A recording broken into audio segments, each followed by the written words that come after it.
تمہارا کیا خیال ہے ہم نے تمہیں بیکار پیدا کیا ہے، تمہاری زندگی کا کوئی مقصد نہیں ہے۔ پھر اللہ تعالیٰ فرماتا ہے اَيَحْسَبُ الْإِنسَانُ أَن يُتْرَكَ سُدًى، تمہارا کیا خیال ہے تمہیں کوئی نہیں پوچھے گا، جو مرضی کرتے رہو، جیسے مرضی زندگی گزارو، کوئی پوچھنے والا نہیں ہے۔ نہیں، ایسی بات نہیں ہے۔ بَلَىٰ وَرُسُلُنَا لَدَيْهِمْ يَكْتُبُونَ، جو کر رہے ہو اللہ لکھوا رہا ہے۔ مَا يَلْفِظُ مِنْ قَوْلٍ إِلَّا لَدَيْهِ رَقِيبٌ عَتِيدٌ، جو زبان سے بولتے ہو وہ فوراً کیچ کیا جا رہا ہے۔ إِنَّ عَلَيْكُمْ لَحَافِظِينَ، تمہارے اوپر فرشتے مقرر ہیں، کراماً کاتبین، ان کا کام ہے یعلمون ما تفعلون، میں جو کروں، جہاں کروں، جس وقت کروں، وہ اسے لکھتے جائیں۔ دو چپ لگا دی، ایک نیگیٹو ایک پازیٹیو۔ کوئی اچھا کام ہوگا تو ادھر والا لکھے گا، کوئی غلط ہوگا تو ادھر والا لکھے گا۔ اور پھر اللہ تعالیٰ کا اس کائنات پر قبضہ ہے، اور اس ساری کائنات کو اللہ نے اپنی طاقت سے بنایا۔ یہ جہان خود بخود نہیں بنا، ان ربکم اللہ، اس کا بنانے والا اللہ ہے۔ اللہ نے اپنا تعارف کرایا، میں کون ہوں؟ الذی خلق السماوات والارض، میں وہ اللہ ہوں جس نے زمین آسمان بنائے، فی ستۃ ایام، اس میں 6 دن لگائے، ثم استوی علی العرش، پھر عرش پر استوا کیا، یغشی اللیل النہار، میں وہ اللہ ہوں جو رات کو لاتا ہے، دن کو لاتا ہے، تو دن کو آگے چلاتا ہے، رات کو پیچھے لاتا ہے، یطلبہ حثیثا، ان میں یہ دوڑ چلتی رہتی ہے، الشمس والقمر والنجوم مسخرات بامرہ، سورج، چاند، ستارے، ہر شے اس اللہ تعالیٰ کے قبضہ قدرت میں ہے۔ تو ایک بہت بڑا طبقہ جو کہتا ہے کہ یہ سب کچھ خود بخود بن گیا ہے، تو اللہ تعالیٰ اس کو صاف کرتا ہے کہ خود بخود نہیں بنا، بلکہ اسے اللہ تعالیٰ نے بنایا۔ قل اَإِنَّكُمْ لَتَكْفُرُونَ بِالَّذِي خَلَقَ الْأَرْضَ فِي يَوْمَيْنِ وَتَجْعَلُونَ لَهُ أَنْدَادًا ذَلِكَ رَبُّ الْعَالَمِينَ، تم کس اللہ کا انکار کرتے ہو جس نے تمہارے لیے زمین کو 2 دن میں بنایا، اس کا خول، وَجَعَلَ فِيهَا رَوَاسِيَ مِنْ فَوْقِهَا وَقَدَّرَ فِيهَا أَقْوَاتَهَا فِي 4 أَيَّامٍ سَوَاءً لِلسَّائِلِينَ، پھر زمین کے اندر قیامت تک جتنے انسان آنے والے ہیں ان کی ضرورتوں کے خزانے بھر دیے، سٹور کر دیا، ہر چیز کو اللہ نے سٹور کر دیا۔ قیامت قائم ہوگی اور زمین کے خزانوں کا 1000واں حصہ بھی استعمال نہ ہوگا۔ اللہ اتنا نے وافر زمین کے اندر بھرا، اس میں اللہ نے 4 دن لگائے۔ ثم استوى الى السماء، پھر آسمان کی طرف استوا کیا، وہی دخان، آسمان ایک دھواں تھا، فقال لها، آسمانوں سے کہا، وللارض، زمینوں سے کہا، ایتیا، آؤ، طوعا او کرہن، جی چاہے یا نہ چاہے میرے آگے جھکو، قالتا، زمین آسمان بولے، اتینا طائعین، یا اللہ ہم مان گئے، فقضاہن 7 سماوات، پھر اللہ نے 7 آسمان بنائے، جیسے زمینیں بنائیں ایسے 7 آسمان بنائے، فی یومین، 2 دن اس میں لگائے، وَأَوْحَى فِي كُلِّ سَمَاءٍ أَمْرَهَا، ہر آسمان کو الگ الگ حکم دیا اور اپنے حکم کے ساتھ باندھا، پکڑا، يُمْسِكُ السَّمَاوَاتِ وَالْأَرْضَ أَن تَزُولَا، زمین آسمان کو اللہ نے روکا ہوا ہے، اگر اللہ یوں چھوڑ دے تو ساری کائنات آپس میں ٹکرا جائے، ساری کائنات۔ یہ الشمس تجری لمستقر لها ذلك تقدیر العزیز العلیم، سورج 6 لاکھ مائل فی گھنٹہ کی رفتار سے دوڑ رہا ہے، اور زمین سے 12 لاکھ گنا بڑا ہے، اور اس میں ٹیمپریچر 2.5 کروڑ سینٹی گریڈ تک اس کا ٹیمپریچر چلتا ہے، اور یہ کوئی ٹھوس چیز نہیں، گیسز ہیں، اور ہر سیکنڈ میں اس میں ہیلیم گیس پھٹتی ہے اور وہ ہائیڈروجن میں تبدیل ہوتی ہے۔ 1 سیکنڈ میں جب وہ دھماکہ ہوتا ہے تو 50 کروڑ ایٹم بم کے پھٹنے کے برابر انرجی پیدا ہوتی ہے۔ تو اس کے اندر اتنے دھماکے ہو رہے ہیں، پھر وہ ایک گیسز ہیں، اور پھر اس کے سامنے سڑک کوئی نہیں، اس کا لیور کوئی نہیں، اس کا ڈرائیور کوئی نہیں ہے، اور اس کی رفتار 6 لاکھ مائل فی گھنٹہ ہے۔ اللہ کہتا ہے میں سیدھا چلا رہا ہوں، کوئی اس کو چلا سکتا؟ اتنی تیز رفتار۔ والقمر قدرناہ منازل، چاند کو اس کے ساتھ چلایا، اس کو گھٹایا بڑھایا، حتی عاد کالعرجون القدیم، ایک ٹیڑھی لکڑی کی طرح ہوا، لَلشَّمْسُ يَنبَغِي لَهَا أَن تُدْرِكَ الْقَمَرَ، سورج چاند میں ٹکر نہیں، وَلَلَّيْلُ سَابِقُ النَّهَارِ، دن اور رات میں ٹکر نہیں ہے، اس لیے کہ یہ تیرے رب کا بنایا ہوا نظام ہے۔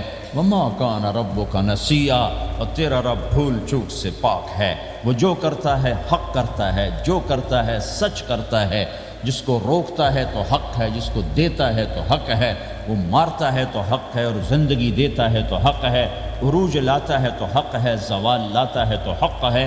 تو اللہ قرآن میں یہ ایک ذہن بناتا ہے کہ تم بیکار نہیں پیدا ہوئے، تمہارے پیچھے ایک طاقتور اللہ ہے جس نے ساری کائنات کو قابو کیا ہوا ہے، اس کے اوپر اس کا نظام چلتا ہے، حکومت چلتی ہے، سورج چاند ستارے ہوا، یہ میرا ہاتھ کی یہ حرکت بھی میرے رب کی قسم میرے اللہ سے پوچھ کے ہے، میرا اللہ روک دے تو یہ ہاتھ یہیں ہو گئے، ہل نہیں سکے گا۔ کتنے لوگ جو ہاتھ اٹھانا چاہتے ہیں نہیں اٹھا سکتے، آنکھ کھولنا چاہتے ہیں نہیں کھول سکتے، بولنا چاہتے ہیں نہیں بول سکتے، چلنا چاہتے ہیں نہیں چل سکتے۔ جس نے چلایا اسی نے بٹھایا، جس نے بڑھایا اسی نے ہٹایا، جس نے زندگی دی اسی نے موت دی، جس نے موت دی ہے وہی موت کے بعد زندہ کرنے والا ہے۔ یہ اس ساری کائنات پر اللہ تعالیٰ اپنے طاقت کے ساتھ حکمران ہے، اور اللہ تعالیٰ یہ ذہن بناتا ہے کہ اس ساری کائنات میں وہ ہوتا ہے جو اللہ چاہتا ہے، وہ نہیں ہوتا جو تم چاہتے ہو، وہ ہوتا ہے جو اللہ چاہتا ہے۔ ایک قرآن میں اللہ نے یہ ذہن نبیوں کے قصوں سے ہمارا بنایا کہ موسیٰ علیہ السلام تشریف لا رہے ہیں، ان کے ہاتھ میں ڈنڈا ہے، اس پر یوں ٹیک لگا کے کھڑے ہوئے، تو اللہ نے فرمایا موسیٰ یہ کیا ہے؟ ما تلک بیمینک یا موسیٰ، موسیٰ یہ کیا ہے؟ موسیٰ علیہ السلام کے بعد یہ ڈنڈا 10 سال سے، کہ یا اللہ ہی عصا ہے، یہ میرا ڈنڈا ہے۔ اب اللہ تعالیٰ آگے کچھ دکھانا چاہتے ہیں تو موسیٰ علیہ السلام سے لمبی بات کروائی، ہی عصایا، میرا ڈنڈا ہے، اتوکل علیہا، اس پر ٹیک لگاتا ہوں، واحش علی غنمی، اور اپنی بکریوں کے لیے پتے جھاڑتا ہوں، ولی فیہا مآرب اخرى، اور بھی ڈھیر سارے کام اس سے لیتا ہوں۔ تو اللہ تعالیٰ نے کہا القھا یا موسیٰ، اس کو ذرا زمین پہ ڈالو، زمین پہ ڈالو۔ موسیٰ علیہ السلام نے زمین پہ ڈالا، فَإِذَا هِيَ حَيَّةٌ تَسْعَىٰ، وہ یوں اٹھا اور ایک خوفناک سانپ بنا، لمبائی میں بڑے سانپ کی طرح جو افریقہ میں ہوتا ہے، جو پورا بکرا کھا جاتا ہے، پورا ہرن کھا جاتا ہے، اور تیز رفتاری میں جان کی طرح ایک چھوٹا سا سانپ ہوتا ہے، بہت تیز چلتا ہے، اور زہر میں حیہ کی طرح۔ سانپ کی 3 قسموں کو اللہ نے ایک ڈنڈے میں جمع کر، ایک ہوتا ہے کأنہا جان، چھوٹا سانپ جو بہت تیز دوڑتا ہے، فَإِذَا هِيَ حَيَّةٌ زہریلا، فَإِذَا هِيَ ثُعْبَانٌ مُبِينٌ، بہت بڑا، یہاں سے لے کر وہاں تک۔ تو 3 مختلف سانپوں کو اللہ نے ایک میں جمع کر دیا، وہ تیز رفتاری میں جان کی طرح تھا، زہر میں حیہ کی طرح تھا، لمبائی چوڑائی میں ثعبان کی طرح تھا۔ جب موسیٰ علیہ السلام نے دیکھا وَلَّا مُدْبِرًا وَلَمْ يُعَقِّبْ، موسیٰ علیہ السلام جو بھاگے تو پیچھے مڑ کے ہی نہیں دیکھا۔ تو اللہ تعالیٰ نے کہا خذ موسیٰ پکڑو، کہا یا اللہ میں نہیں پکڑتا، بھاگے جا رہے، یہ بات بھاگے بھاگے ہو رہی، کھڑے ہو کے نہیں ہو رہے، بھاگ رہے ہیں، اوپر سے آواز آ رہی پکڑو، کا بابا میں نہیں پکڑتا۔ اب اللہ تعالیٰ ہمیں قصہ موسیٰ علیہ السلام کا قصہ قرآن کے 28 پاروں میں موجود، اتنا اس کو اللہ نے دہرایا، اتنا دہرایا۔ سب سے زیادہ موسیٰ علیہ السلام کا نام قرآن میں آیا ہے نبیوں میں سے، 136 دفعہ موسیٰ علیہ السلام کا اللہ تعالیٰ نے قرآن میں ذکر فرمایا، نام کے ساتھ، نام کے ساتھ۔ پھر کہا خذھا ولا تخف، موسیٰ پکڑو ڈرو نہیں، سنعیدھا سیرتھا الاولی، واپس ڈنڈا بناؤں گا، کہ یا اللہ میں نہیں پکڑتا، مجھے کھائے گا، مجھے کھائے گا، وہ بھاگے جا رہا ہے۔ آخر اللہ تعالیٰ نے کہا خذ انک من الآمنین، موسیٰ میں گارنٹر ہوں، کچھ نہیں کہے گا، گارنٹی دیتا ہوں۔ اللہ کی گارنٹی پر کھڑے ہوئے، اور وہ ایسا منہ کھول کے آ رہا ہے، تو اب چلو اللہ تعالیٰ کہتے ہیں پیچھے سے پکڑ لو، دم سے پکڑ لو تو کوئی مسئلہ نہیں تھا، کہ نہیں منہ سے پکڑو۔ اب موسیٰ علیہ السلام نے ایسے اوپر ایک چھوٹا سا کپڑا تھا یوں اوپر کر لیا، تو اللہ تعالیٰ نے کہا یہ کیا کر رہے ہو؟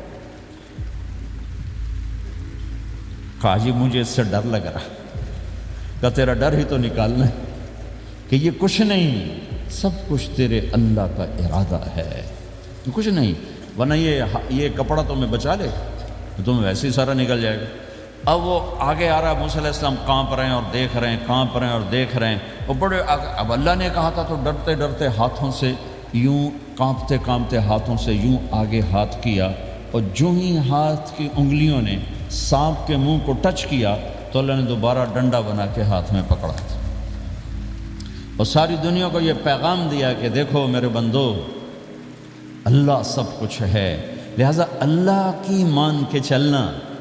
سامنے شیطان آئے گا، تمہیں الٹی راہیں دکھائے گا، تو تم اپنے اللہ کو یاد کرنا جس کے ہاتھ میں سارے خزانے ہیں اور طاقت ہے۔ ایک سیکنڈ میں اسے سانپ بنایا، اگلے سیکنڈ میں اسے ڈنڈا بنایا، اور پھر موسیٰ علیہ السلام کے ہاتھ میں پکڑایا، نیا نہیں، وہی جو ان کے پاس تھا وہی ان کو واپس کر کے پوری دنیا کے انسانوں کو اور اس امت کو خاص طور پر اللہ تعالیٰ نے یہ سوچ دی کہ اس کائنات میں ایک طاقت ہے، اللہ جو سب کچھ کر سکتا ہے، اور اس کے چاہے کو کوئی روک نہیں سکتا اور اس کے روکے کو کوئی کروا نہیں سکتا، وہ اللہ ہے۔ وہ ہوگا جو اللہ چاہے گا، وہ ہوا جو اللہ نے چاہا۔ ساری دنیا کے انسان جو چاہتے ہیں اللہ کے بغیر نہیں کر سکتے، اللہ جو چاہتا ہے ہم سب کے بغیر کر دیتا ہے۔ یہ ذہن بنا کر پھر اللہ اس بات پہ لاتا ہے جب سب کچھ تیرے اللہ کے ہاتھ میں ہے تو اللہ کی مان کے کہ یہ تیرے پاس تھوڑی سی زندگی ہے، جیسے اللہ نے کائنات کو بنایا ہے ایسے ہی اس کائنات کو توڑنے والا ہے۔ ایک دن آئے گا، ازفت الازفہ، وہ قریب آ چکا ہے، لیس لہا من دون اللہ کاشفہ، اسے کوئی روک نہیں سکتا، ہٹا نہیں سکتا، وہ آئے گا۔ لا تأتیکم الا بغتہ، وہ اچانک آئے گا۔ وہ کیسے آئے گا؟ فَإِذَا نُفِخَ فِي الصُّورِ نَفْخَةٌ وَاحِدَةٌ، ایک آواز آئے گی بڑی خوفناک۔ ہے کیا عجب دن ہوگا، شب جمعہ آئے گی، جمعہ کی رات آئے گی، کسی کو نہیں خبر کہ آج کائنات کی آخری رات۔ پرندے واپس گئے ہوں گے اپنے درختوں پر، گھونسلوں پر، شیر اپنے ٹھکانوں پر، چیتے اپنے ٹھکانوں پر، بھیڑیے اپنے ٹھکانوں پر، بکریاں، اونٹ، گائے، بھینس اپنے اپنی جگہ پر۔ اور اگر یہ بولٹن اس وقت موجود ہوگا تو بولٹن کے باشندے سوئے ہوں گے اپنے گھروں میں، کوئی ادھر تیاری کہ میں نے جاب پہ جانا ہے، یہ میرا سامان پڑا ہے، میں نے اسکول جانا ہے، یہ میری کتابیں پڑھی ہیں، میں نے آفس جانا ہے، یہ میری فائلیں پڑھی، میرا لیپ ٹاپ پڑا ہوا ہے۔ یہ سب کچھ جیسے آج کی رات ہے ایسے ہی ایک رات آئے گی۔ دن جدا ہو کر کہے گا کہ میں کل آؤں گا، رات جدا ہو کر کہے گی میں تیرے بعد آؤں گی، اور تارے چاند ستارے بھی ابھر کر نکل کر کہیں گے ہم نے کل بھی نکلنا ہے اور ہم نے کل بھی طلوع ہونا ہے۔ سورج بھی غروب ہوتے ہوئے یہ سوچ رہا ہوگا کہ کل میں نے پھر بھی نکلنا ہے، اور چاند بھی سوچ رہا ہوگا کہ میں نے اگلے دن بھی نکلنا ہے، لیکن اللہ کے سوا فرشتوں تک کو نہیں پتہ کہ آج آخری دن آ چکا ہے۔ اور میرے نبی نے عجب نقشہ کھینچا ہے قیامت کے دن کا۔ ہم نے کہا عورت روٹی پکا رہی ہوگی، اس کے ہاتھ میں روٹی ہوگی۔ اب تو یہاں روٹی پکانے کا رواج بہت کم ہو گیا، لیکن پھر بھی پکاتے ہیں۔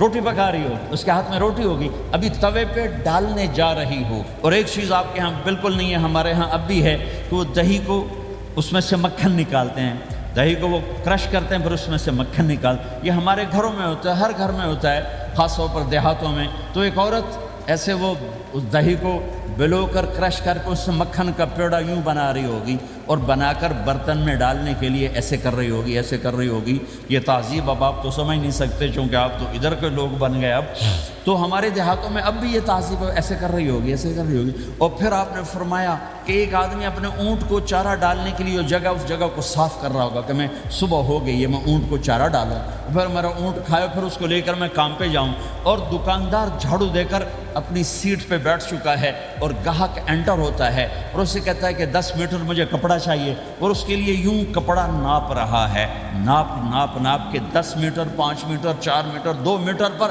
اس نے یوں کینچی رکھی، کینچی یہاں ہے، اور اس نے جیب سے پیسے نکالے اور گننے لگا کہ میں نے اس کو 100 پاؤنڈ دینا ہے۔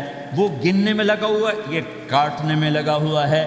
اور دور کھیت میں ایک آدمی ہل چلا رہا ہے، اور ایک آدمی بیج ہاتھ میں لے کے یوں پھینکنے جا رہا ہے، اور ایک آدمی پانی لگانے کے لیے اس پانی کو ڈائیورٹ کر رہا ہے۔ اور ادھر بازار میں جلدی لوگ بھاگے جا رہے ہیں، جاب والے ایک نوالا منہ میں ہے، ایک ہاتھ میں، اور بھاگے جا رہے ہیں۔ میں آج لیٹ ہو چکا ہوں، میرا جاب کا ٹائم جا رہا ہے، میرا اسکول کا ٹائم جا رہا ہے۔ یہ ایسا ہی ایک سما ہوگا بولٹن اٹھے گا، انگلینڈ اٹھے گا، امریکہ اٹھے گا، ایشیا اٹھے گا، یورپ اٹھے گا، افریقہ اٹھے گا، ہندوستان اٹھے گا، پاکستان اٹھے گا، Burma, Malaysia, Thai land, Indonesia اسی طرح اٹھیں گے جیسے روزانہ اٹھتے ہیں، پر اللہ کے سوا کسی کو نہیں پتہ کہ آج شام ہو گئی ہے۔ لہٰذا ایسے ایک ماں چھوٹے بچے کو ناشتہ کرا رہی، جلدی سے اس کو اسکول لے جانا ہے، تو بریڈ اس کے ہاتھ میں، اس کے منہ میں ڈال، یہاں تک نوالا ہے، یہاں تک نوالا آیا ہے، یہاں تک نوالا آیا ہے، اور اس نے یہاں کینچی رکھی ہے، اس نے جیب سے نکال کر پیسے گننے شروع کیے ہیں، وہ پانی کو ڈائیورٹ کر رہا ہے، وہ یوں مٹھی بھر کے اپنا بیج پھینک رہا ہے، وہ اونٹ کے کھانے کی جگہ، گھاس چارہ کھانے کی جگہ کو صاف کر رہا ہے، دکاندار دکان کا شٹر اٹھا رہا ہے، ایک شٹر اٹھا کے بیٹھ چکا ہے، ایک دکان کے اندر جھاڑو دے رہا ہے، صفائی کر رہا ہے، اور ایک اپنے سودے گن رہا ہے، ایک اپنے پیسے گن رہا ہے۔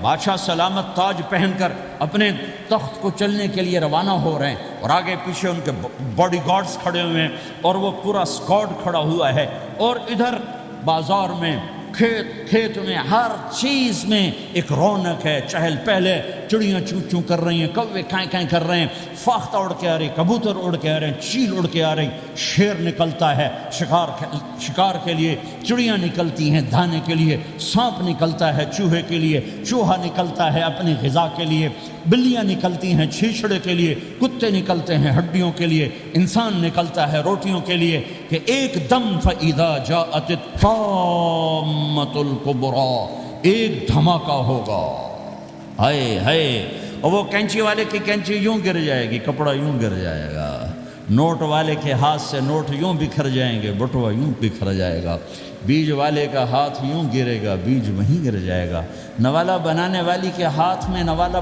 بیٹے کے منہ تک نہیں جائے گا، یوں گر جائے گا، اور روٹی پکانے والے کے ہاتھ سے روٹی توے پر نہیں جائے گی، یوں گرے گی، توا وہ جائے گا، وہ بوجھ جائے گی، معصوم بچے کو گود میں لے کر دودھ پلانے والی بچے کو یوں پھینکے گی اور بھاگے گی، لیکن آج نہ بچے نے بچنا ہے، نہ ماں نے بچنا ہے، بوڑھے ماں باپ کو چھوڑ کے لوگ بھاگیں گے، بیویوں کو چھوڑ کے خامند بھاگیں گے، خامند کو چھوڑ کے بیوی بھاگے گی، دشمن کو دشمن یاد نہ رہے گا، یار کو یار یاد نہ رہے گا، اور ہندوستانی کو ہندوستان یاد نہ رہے گا، پاکستانی کو پاکستان یاد نہ رہے گا، تو آواز ایک دم تیز ہوگی، تیز ہوگی، تیز ہوگی، تیز ہوگی، آواز کی شدت کانوں کے پردے پھاڑتی جا رہی، پر انسان بڑا سخت جان ہے، یہ نہیں مرے گا، پہلے جانور مریں گے، پہلے آسمان ٹوٹے گا، اذا السماء انشقت وَأَذِنَتْ لِرَبِّهَا وَحُقَّتْ وَإِذَا الْأَرْضُ مُدَّتْ وَأَلْقَتْ مَا فِيهَا وَتَخَلَّتْ وَأَذِنَتْ لِرَبِّهَا وَحُقَّتْ، وہ آسمان پھٹا، اذا الشمس كُوِّرَتْ، وہ سورج ختم ہوا، وَإِذَا النُّجُومُ انْكَدَرَتْ، وہ ستارے جھڑ گئے، ٹوٹ گئے، وَإِذَا الْجِبَالُ سُيِّرَتْ، پہاڑ ریت بن گئے، وَإِذَا الْعِشَارُ عُطِّلَتْ، جانور منہ اٹھا کے بھاگ پڑے، اذا السماء انفطرت، آسمان پھٹا، وَإِذَا الْكَوَاكِبُ انتثرت، ستارے ٹوٹے، وَإِذَا الْبِحَارُ فُجِّرَتْ، سمندروں میں آگ لگ گئی، وَإِذَا الْقُبُورُ بُعْثِرَتْ، قبریں اکھڑ گئیں، انسان ادھر بھاگا ادھر بھاگا، ہر چیز کو تباہ ہوتے دیکھ رہا ہے، پہاڑ ریت بن رہے ہیں، جنگلوں میں آگ لگ رہی ہے، سمندروں میں آگ لگ رہی ہے، آنکھوں کے سامنے سورج کو بکھرتا دیکھیں گے، اندھا ہوتا جہاں، چاند ٹکڑے ٹکڑے، تارے ٹکڑے ٹکڑے، آسمان ٹکڑے ٹکڑے، اور ان کی ایسی سخت جان، یہ سب دیکھیں گے۔ ان سارے مناظر کے بعد پھر میرے اللہ کی ایک خوفناک اسرافیل کی آواز آئی، اور سب، آج کوئی رونے والا نہیں ہے، آج کوئی کفن دینے والا نہیں ہے، آج کوئی قبر میں ڈالنے والا نہیں ہے، آج کوئی کندھا دینے والا نہیں ہے، آج سب کی اکٹھی موت ہے، آج سب ختم ہیں۔ پھر میرا رب پہلے آسمان کے فرشتوں کو موت دے گا، پھر دوسروں کو، پھر تیسرا آسمان، پھر چوتھا آسمان، پھر پانچواں آسمان، پھر چھٹا آسمان، پھر ساتواں آسمان، پھر اللہ تعالیٰ عرش کے فرشتوں کو موت دے گا، پھر اللہ تعالیٰ فرمائے گا جبریل میکائیل مر جائیں، تو اللہ تعالیٰ کا عرش سفارش کرے گا، یا اللہ جبریل میکائیل تو نہ مریں، ان کو تو بچا لے، تو اللہ تعالیٰ فرمائیں گے اسکت فقط کتبت الموت علی من کان تحت عرشی، خاموش رہو، میرے عرش کے نیچے سب نے مرنا ہے۔ جبریل مر جائے گا، میکائیل مر جائے گا، پھر اللہ پوچھے گا کون باقی ہے، تو وہ کہے گا یا اللہ اسرافیل جو پھونک رہا ہے وہ باقی اور میں باقی ہوں. اللہ کہیں گے اسرافیل مر جائے. تو اسرافیل وہ جو ہاتھ میں لے کے پھونک مار رہے ہوں گے سور، وہ ان کے ہاتھوں سے گرے گا اور اسرافیل میں گرے گا اور وہ سور یوں اڑتا ہوا اللہ کے عرش کے ساتھ جا کر ٹک جائے گا. پھر اللہ فرمائے گا کون باقی ہے؟ اب اسرائیل کی ٹانگیں کانپیں گی. سب کو موت کا ذائقہ چکھانے والا آج خود چکھنے لگا ہے. کون باقی؟ یوں دھڑ دھڑ دھڑ دھڑ دھڑ دھڑ ٹانگیں. یا اللہ بس اب تو تیرا یہ غلام باقی ہے، باقی تو سب اتر گئے موت کے گھاٹ. تو میرا اللہ تعالیٰ کہے گا مت فَإِنَّكَ خَلْقٌ مِّن خَلْقِ، تو بھی مر جا، تو بھی میری ایک مخلوق ہے. او میرے بھائیو، اس مٹ جانے والی دنیا کے پیچھے اللہ کو ناراض نہ کرو. اس کی عزت بھی دھوکہ ہے، اس کی شہرت بھی دھوکہ ہے، اس کی دولت بھی دھوکہ ہے، اس کی حکومت بھی دھوکہ ہے، اس کا عروج بھی دھوکہ ہے، اس کا زوال بھی دھوکہ ہے، اس کی عزت بھی دھوکہ ہے، اس کی ذلت بھی دھوکہ ہے، اس کا مال بھی دھوکہ ہے، اور اس کا فخر غربت بھی دھوکہ ہے، اس کی زندگی بھی دھوکہ ہے. سب نظروں کا فریب ہے. حضرت علی کا فرمان ہے الناس النیام اذا ما تنتبہ، لوگ سوئے ہوئے ہیں، جب موت آئے گی تو آنکھ کھل جائے گی. گھاٹے کا سودا کر کے نہ مرو، گھاٹے کا سودا کر کے نہ مرو، اللہ کو ناراض کر کے نہ مرو. سب چھوڑ کے جانے والے ہیں، سب چھوٹنے والا ہے. لہذا اللہ کو ساتھ لے لو، اللہ کو ساتھ لے لو، اللہ کو ساتھ لے لو. سب کو مارنے کے بعد میرا اللہ کہے گا من کان لی شریکن فلیاتہ، کوئی ہے میرے سامنے تو آؤ. من کان لی شریکن فلیاتہ، کوئی ہے میرے مقابلے میں تو آؤ. من کان لی شریکن فلیاتہ، کوئی ہے میری ٹکر کا تو آؤ. 3 دفعہ 3 دفعہ. پھر اللہ زمین آسمان کو ایک جھٹکا دے گا، پھر کہے گا انا الملک، میں بادشاہ ہوں. پھر دوسرا جھٹکا دے گا، پھر کہا انا القدوس السلام المومن، میں ہوں قدوس السلام مومن. پھر تیسرا جھٹکا دے گا، پھر کہے گا انا المہیمن العزیز الجبار المتکبر، میں ہوں متکبر جبار عزیز مہیمن. پھر اللہ تعالیٰ کہے گا این الملوک، بادشاہ کہاں ہے؟ این الملوک، بادشاہ کہاں ہے؟ این المتکبرون، وہ تکبر کرنے والے کہاں ہیں؟ این الجبارون، ظالم کہاں ہیں؟ این المتکبرون، تکبر والے کہاں ہیں؟ کوئی ہو تو جواب دے. پھر اللہ تعالیٰ کہے گا لمن الملک اليوم، آج کون ہے بادشاہ؟ آج کس کی ہے بادشاہی؟ کوئی جواب دینے والا ہے ہی نہیں. تو اللہ خود کہے گا للہ الواحد القہار، آج اکیلے اللہ کی بادشاہ. آج بھی اسی کی ہے، آج بھی اسی کی ہے، پیچھے بھی اس کی تھی، آگے بھی اس کی ہے. للہ الامر من قبل ومن بعدہ، للہ الامر من قبل ومن بعدہ، ان الحکم الا للہ، الخلق والامر واللیل والنہار وما سکن فیہما للہ وحدہ، ان العزت للہ جميعا، قل ان الامر كله للہ، للہ ما فی السماوات وما فی الارض، وان تبدوا ما فی انفسکم او تخفوه یحاسبکم به اللہ، لہ ما فی السماوات وما فی الارض وما بینہما وما تحت الثرى، وان تجہر بالقول فانہ یعلم السر واخفى. وہ کون ہے؟ اللہ. وہ کیسا ہے؟ لا الہ الا ہو. صفات کیسی ہیں؟ لہ الاسماء الحسنى. یہ میرے رب کا پیغام ہے پوری دنیا کے انسانوں کے لیے کہ یہ دنیا امتحان کی جگہ ہے. نہ اپنی مرضی سے آئے ہو، نہ اپنی مرضی سے مرتے ہو، نہ اپنی مرضی سے جیتے ہو، نہ اپنی مرضی سے جاتے ہو. لہٰذا اس 4 دن کی زندگی میں تمہیں ٹیسٹ میں ڈالا گیا ہے. اللہ کو راضی کرتے ہو، شیطان کو راضی کرتے ہو. اللہ کو مناتے ہو، شیطان کے پیچھے چلتے ہو. اللہ کو مناتے ہو، اپنی طبیعت اور اپنی طبیعت کے غلام بنتے ہو. یہ میرا اور آپ کا امتحان ہے. لا الہ الا اللہ میں ایگریمنٹ ہے، یا اللہ تیری مان کے چلیں گے. لا الہ الا اللہ ایگریمنٹ ہے، یا اللہ تیری مان کے چلیں. کیسے تیری مان کے چلیں گے؟ اگلا حصہ ہے محمد الرسول اللہ. تیرے حبیب کے طریقے پر چلیں گے۔ اللہ کو راضی کرنے کا ایک ہی راستہ ہے، عرب کے لیے، عجم کے لیے، کالے کے لیے، گورے کے لیے، سید کے لیے، قریشی کے لیے، ہاشمی کے لیے، پٹھان کے لیے، راجپوت کے لیے، گجراتی کے لیے، ملائی کے لیے، تھائی کے لیے، انڈین کے لیے، سب کے لیے ایک راستہ ہے، ایک راستہ ہے، ایک راستہ ہے، وہ ہے محمد الرسول اللہ۔ جب آپ معراج پہ گئے تو آپ نے کہا یا اللہ، آپ نے ابراہیم کو خلیل بنایا اور موسیٰ کو کلیم بنایا اور داود کو لوہا نرم کر کے دیا، سلیمان کو ہوا تابع کر کے دی، اور عیسیٰ علیہ السلام کے لیے مردے زندہ کیے، میرے لیے کیا ہے؟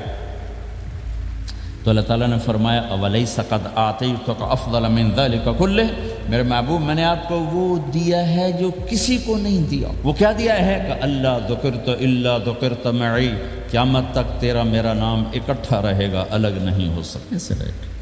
لا الہ الا اللہ محمد رسول اللہ۔ لا الہ الا اللہ میں 12 حرف ہیں، 12۔ محمد رسول اللہ میں 12 حرف ہیں۔ لا الہ الا اللہ 12 حرفوں سے بنا ہے، لام اور الف، یہ اس کو گنو تو 12 بنتے ہیں، پھر میم اور ہا اور میم اور دال کو آگے تک گنو تو 12 بنتے ہیں، ادھر بھی 12 ادھر بھی 12۔ پھر حرف کی 2 قسمیں ہیں، ایک نقطے والے، ایک بغیر نقطے والے۔ نقطے والے حرف کمزور ہوتے ہیں، بغیر نقطے والے حرف طاقتور ہوتے ہیں، کہ نقطے والا حرف اپنا مطلب بنانے کے لیے نقطے کا محتاج بن جاتا ہے، اور جو بغیر نقطے والا ہوتا ہے وہ اپنا مطلب بتانے کے لیے نقطے کا محتاج نہیں ہوتا۔ جیم کمزور ہے، ہا طاقتور ہے، ہا کو اپنا مطلب بتانے کے لیے نقطے کی ضرورت نہیں، جیم کو، خا کو اپنا مطلب بتانے کے لیے نقطے کی ضرورت ہے۔ سین طاقتور ہے، شین کمزور ہے، کہ شین کو اپنا مطلب بتانے کے لیے 3 نقطوں کی ضرورت ہے، سین کو اپنا مطلب بتانے کے لیے کسی نقطے کی ضرورت نہیں ہے۔ الف طاقتور ہے، با کمزور ہے، تا کمزور ہے، ہا طاقتور ہے، جیم کمزور ہے، خا کمزور ہے، دال طاقتور ہے، را طاقتور ہے، زا کمزور ہے، سین طاقتور ہے، شین کمزور ہے، صاد طاقتور ہے، ضاد کمزور ہے، تا طاقتور ہے، ضا کمزور ہے۔ یہ میں آپ کو حروف کی بات بتا رہا ہوں۔ جب میرے اللہ نے اپنا کلمہ بنایا، پہلے اپنا نام منتخب کیا اللہ، تو اس میں کوئی حرف نقطے والا نہیں آیا، ٹھیک ہے؟ اللہ کوئی نقطے والا حرف ہے؟ پھر اللہ نے اپنے نبی کا نام بنایا محمد، کوئی نقطے والا حرف ہے؟ پھر نام بنایا احمد، کوئی نقطے والا حرف ہے؟ پھر جب کلمہ بنایا تو کلمہ ان حرفوں سے بنایا جس میں کوئی نقطے والا حرف نہیں ہے، لا الہ الا اللہ محمد الرسول اللہ۔ سارے خزانے اللہ کے ہاتھ میں، ساری عزتیں بلندیاں اللہ کے ہاتھ میں، جانے کا راستہ محمد الرسول اللہ، پہنچنے کا راستہ محمد الرسول اللہ، لینے کا راستہ محمد الرسول اللہ، جہنم سے بچنے کا راستہ محمد الرسول اللہ، جنت میں جانے کا راستہ محمد الرسول اللہ، دنیا کی برکتیں عزتیں سمیٹنے کا راستہ محمد الرسول اللہ، ذلتوں پستیوں سے بچنے کا راستہ محمد الرسول اللہ۔ میرے حبیب جنت کے لیے چابی ہیں، جہنم کے لیے تالا ہیں، عزت کے لیے چابی ہیں، ذلتوں کے لیے تالا ہیں، محبتوں کے لیے چابی ہیں، نفرتوں کے لیے تالا ہیں، اللہ کی رضا کے لیے وہ چابی ہیں، اور اللہ کی ناراضگی کا وہ تالا ہیں۔ جو محمدی بن گیا، جو محمد مصطفیٰ صلی اللہ تعالی وسلم کی سیرت میں، ظاہر میں، باطن میں ڈل گیا، اللہ کا محبوب بن گیا، اللہ نے اپنا بنا لیا۔ ابو لہب قریشی، ہاشمی، سید، اور اللہ نے کہا تبت یدا ابی لہب وتب، ابو لہب برباد ہو گیا۔ بلال حبشی، حبشی کا بیٹا، غلام، غلام کا بیٹا، کالا، کالے کا بیٹا، لیکن میرے نبی نے فرمایا جب میں جنت میں جاؤں گا تو میری سواری کی رسی بلال کے ہاتھ میں ہوگی، جو میرے میں ساتھ ساتھ چلے گا، میرے ساتھ ساتھ چلے گا، اور اس دن تم بلال کی شان دیکھنا، سید قریشی سب دیکھتے رہ جائیں گے، اور ایک غلام سب سے بازی لے جائے گا، کہ جب سارے جنتی جنت کے دروازوں پر کٹھے ہوں گے تو ایسے جنت کے 8 گیٹ ہیں، وہ سارے بند ہوں گے، سب بند ہوں گے، تو کہیں گے اندر کیسے جائیں؟ تو کہیں گے چلو آدم علیہ السلام سے بات کرتے ہیں، آدم علیہ السلام سے عرض کریں گے جناب ابا جان، دادا جان، دروازہ تو کھلوائیں۔ وہ کہیں گے بچوں میں نے تمہیں نکالا تھا، میں ڈال نہیں سکتی، جاؤ بھائی کسی اور سے بات کر. اب آئیں کہ نوح علیہ السلام بابا میں نہیں کر سکتا، ابراہیم علیہ السلام بابا میں نہیں کر سکتا، اسماعیل، اسحاق، یعقوب، یوسف، موسیٰ، یوشع، دانیال، الیاس، داؤد، یحییٰ، زکریا، سلیمان، بھائی ہمارے بس کا نہیں، بھائی ہمارے بس کا نہیں، بھائی ہمارے بس کا نہیں. سب سے آخر میں آئیں گے عیسیٰ علیہ السلام کے پاس. اگر اللہ چاہتا تو سیدھا ہمارے نبی کے پاس پہنچا دیتا، لیکن اللہ اپنے نبی کی شان دکھانا چاہتا ہے کہ میرا نبی کتنی شان والا ہے، کتنی عزت والا ہے، جس کی سنت کو تم پھینک دیتے ہو سنت کی کوئی بات نہیں. 1 پاؤنڈ پھینکتے ہو کہ 1 پاؤنڈ گر گیا کوئی بات نہیں، کہ 1 پاؤنڈ کو بھی ڈھونڈتے پھرتے ہو. سنت کوئی بات نہیں، پاؤنڈ نہیں. ہمارا پاکستانی 172 سے ضرب لائے گا، ہندوستانی 100 سے ضرب لگائے گا، پتہ نہیں کیا کیا کرے گا. ہیں تو اللہ تعالیٰ سب کو بھلا دے گا. آدم سے کہانی شروع ہوگی، چلتے چلتے چلتے عیسیٰ علیہ السلام. تو عیسیٰ علیہ السلام ایک بات کا اضافہ کریں کہ بابا میں نہیں کھلوا سکتا، لیکن آج میں تمہیں پتہ بتا سکتا ہوں کون کھلوائے گا. یہ کوئی نبی نہیں کہے گا. تو کہیں گے جی بتاؤ، کہیں گے جاؤ محمد الرسول اللہ صلی اللہ علیہ وسلم کی خدمت میں، ان کے سوا آج کوئی نہیں کھلوا سکتا. سارا مجمع آئے گا، یا رسول اللہ، یا حبیب اللہ، یا نبی اللہ، تھک گئے ہم، جنت کے دروازے بند ہیں، دروازہ کھلوائیں. تو آپ کہیں گے انا لہو، ہاں میں ہی کھلواؤں گا، میں ہی کھلواؤں. پھر آپ نے فرمایا میں سب کے سامنے سجدہ کروں گا اللہ تعالیٰ. پھر اللہ تعالیٰ اپنی تعریف کا مجھے الہام کرے، میں اللہ کی تعریف کروں گا جو ابھی مجھے بھی نہیں پتا کیا تعریف کروں گا، اس وقت اللہ تعالیٰ مجھے عطا کرے گا. پھر میرا اللہ کہے گا یا حبیبی یا محمد ارفع رأسک سل تعطا اشفع تشفع، اے میرے حبیب، اے میرے محبوب، سر اٹھا، سوال کر، پورا ہوگا، سفارش کر، مانی جائے. تو ہمارے نبی کہیں گے اللہ جنت کا دروازہ کھول. تو اللہ تعالیٰ فرمائیں گے اوپننگ سیریمنی تو اس سے ہو، تو اوپننگ کرے گا پھر کھلے گا، ایسے نہیں کھل سکتا. تو میں تیار ہوں. تو جنت سے ایک سواری آئے گی اڑتے ہوئے اور ہیلی کاپٹر کی طرح لینڈ کرے گی اللہ کے نبی کے سامنے. تو آپ اس کے اوپر ایسے بیٹھ جائیں. تو اس کی جو رسی ہوتی ہے جس سے اس کو چلایا جاتا ہے، وہ رسی ایسے نیچے گر جائے گی. رسی کے نیچے گرنے کا مطلب ہے کہ اس سواری کو اللہ کے نبی نے خود نہیں چلانا، کوئی اور آئے گا جو رسی پکڑ کے چلے گا. اب اللہ کے نبی کی سواری کی رسی پکڑ کے چلنا یہ کوئی چھوٹا آنر تو ہے نہیں، لہذا سب یوں دیکھیں گے بھئی، چونکہ وہ خالی اس سے سب کو پتہ چل جائے گا کہ کوئی آئے گا، ورنہ اللہ کے نبی کے ہاتھ میں رہتی ایسے گئی. تو لہذا سب ایسے کون آئے گا بھائی، کون آئے گا بھائی. شاید ابو بکر آئیں، تو اب طرف سے کہہ رہا ہوں، شاید عمر آئیں، عثمان آئیں، علی آئیں، نہیں بیٹے آئیں گے، حسن حسین آئیں گے، کتنے سوال اٹھ سکتے، جعفر آئیں گے، حمزہ آئیں گے، عباس آئیں گے. سب اس حیرانی میں ہوں گے، سب کی نظریں ایسے ایسے ہوں گی کہ میرے اللہ کا فرمان ہوگا بلال حبشی کو لایا جائے، یہ رسی اس کو پکڑائی جائے. بلال رضی اللہ تعالیٰ عنہ اللہ کے نبی کی سواری کی رسی پکڑ کر چلیں گے اور آپ نے فرمایا میں سب سے پہلے جنت کے دروازے پر دستک دوں گا، فَأُقَعْقِعَهَا فَيُفْتَحُ لِي، میرے لیے دروازے پر دستک دوں گا تو اندر سے آواز آئے گی. کون؟ میں کہوں گا محمد الرسول اللہ. وہ کہیں گے یا رسول اللہ حکم تھا آپ کے بغیر دروازہ نہ کھلے، میں کھولوں، میرے لیے کھلے گا، میں اندر جاؤں گا. تو آپ نے فرمایا میرے ساتھ میری امت کے غریب لوگ پہلے میرے ساتھ جنت میں داخل، میری امت کے غریب لوگ پہلے میرے ساتھ جنت میں داخل ہوں. پھر آپ نے ایک عجیب بات فرمائی کہ میں دیکھوں گا کچھ عورتیں مجھ سے آگے نکل جائیں، کچھ عورتیں مجھ سے آگے نکل جائیں. تو میں ان کو حیران ہو کر پوچھوں گا تم کون ہو جو اپنے نبی سے آگے جا رہی؟ وہ کہیں گے یا رسول اللہ ہم وہ ہیں جو جوانی میں بیوہ ہو گئی اور اپنے بچوں کی خاطر دوسری شادی نہ کی، ان کی تربیت کے لیے دوسری شادی نہ کی اور اپنے جذبات کو سینے میں دبا کے سو گئیں، ہم وہ ہیں. تو اللہ کے نبی نے فرمایا وہ مجھ سے بھی آگے گزر کے جائیں گے. ہمارے معاشرے میں کوئی بچی بیوہ ہو جائے، طلاق ہو جائے تو وہ ایک بوجھ بن جاتی. میرے نبی نے فرمایا تمہیں وہ صدقہ بتاؤں جس سے بڑھ کر کوئی صدقہ ہی نہیں ہے. کیا آپ نے فرمایا کہ میں تمہیں وہ صدقہ بتاؤں جس سے بڑھ کے کوئی صدقہ نہیں ہے. تو انہوں نے کہا جی وہ کیا؟ قال الابنۃ المردودہ، جس کی بیٹی کو طلاق ہو گئی یا جوانی میں بیوہ ہو گئی اور لوٹ کے ماں باپ کے پاس آ گئی، اس پہ خرچ کرنا سب سے بڑا صدقہ. چونکہ ماں باپ بھی تنگ پڑ جاتے ہیں اور بھائی تو پہلے ہی کہتے ہیں کہاں مصیبت سر پہ آ پڑی ہے. تو میرے نبی نے اس کو کور کرنے کے لیے، کیونکہ زندگی تو حادثات کا نام ہے، ہوتے رہتے ہیں، تو میرے نبی نے فرمایا سب سے اعلیٰ درجے کا صدقہ ہے اس بچی پہ خرچ کرنا جو طلاق ہو کے گھر واپس آ جائے یا بیوہ ہو کے گھر واپس آ جائے، اس پہ خرچ کرنا سب سے اعلیٰ درجے کا خرچ ہے. تو تو ان کی یہ قربانی کہ وہ اللہ کے نبی نے فرمایا مجھ سے بھی آگے آگے جا رہی ہوں. آپ نے فرمایا جنت کی چابی میرے ہاتھ میں ہے، اللہ کا جھنڈا میرے ہاتھ میں ہے، کوئی نبی جنت میں جا نہیں سکتا جب تک میرا قدم نہ پڑ جائے، اور کوئی امت جنت میں جا نہیں سکتی جب تک میری امت نہ چلی جائے. تو بھائیو، اللہ کے خزانوں تک پہنچنے کا راستہ ہے محمد الرسول اللہ. اور چونکہ قیامت تک آپ نے نمونہ بندہ تھا تو اللہ نے اپنے نبی کی زندگی کی ہر شے محفوظ کر، کوئی چیز چھپی نہیں ہے.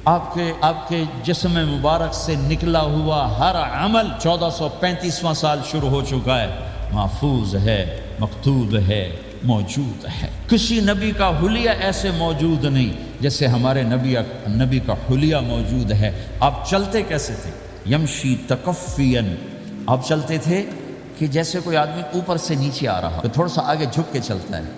اور آپ چلتے تھے کہ آپ کے پاؤں کا چلنے کا فاصلہ، قدم سے قدم فاصلہ چھوٹا ہوتا تھا، اور چال میں تیزی ہوتی تھی، چال میں تیزی، فاصلہ تھوڑا، اس طرح آپ چلتے تھے. آپ کے دیکھنے کا انداز کیا تھا؟ یہ جل نظر الملاحظہ، یوں دیکھتے تھے، یوں دیکھتے. شرم کی وجہ سے نظر نہیں اٹھاتے تھے مردوں میں بیٹھ کر، کبھی کبھی یوں آنکھ اٹھاتے تھے تو پھر کسی میں جرت نہیں ہوتی تھی کہ آپ کی آنکھوں میں آنکھیں ڈال کے دیکھ سکے، پھر سارے یوں ہو جاتے تھے. صرف 2 آدمی آپ کو دیکھ سکتے تھے اس وقت. جب آپ کی نظر اوپر ہوتی تھی تو 2 آدمی آپ کو دیکھ سکتے تھے، ایک ابو بکر اور ایک عمر. بس آپ مسجد میں داخل ہوئے، آپ کے ادھر ابو بکر تھے، ادھر عمر تھے، سامنے مجمع تھا. آپ نے یوں ابو بکر کو پکڑا، یوں عمر کو پکڑا، یوں ان کے دونوں کے ہاتھ پکڑ کر مجھے دیکھ رہے ہو؟ ہَكَذَا نُحْشَرُ يَوْمَ الْقِيَامَةِ، قیامت کے دن ہم تینوں یوں اٹھائے جائیں گے کہ میرے دائیں طرف ابو بکر ہوگا اور میرے بائیں طرف عمر ہوگا، اور ہم تینوں یوں اپنی قبروں سے نکلیں گے. زندگی کی ہر شے کیوں باقی ہے؟ یہ تو میں ادائیں چھوڑو، میرے نبی کی 9 بکریاں تھیں، 1 بکرا تھا. بھائی ان کے نام اگر نہ ہوں تو کوئی ہماری شریعت میں فرق پڑتا ہے؟ لیکن میرے نبی کی بکریوں کے نام بھی ہم تک پہنچے.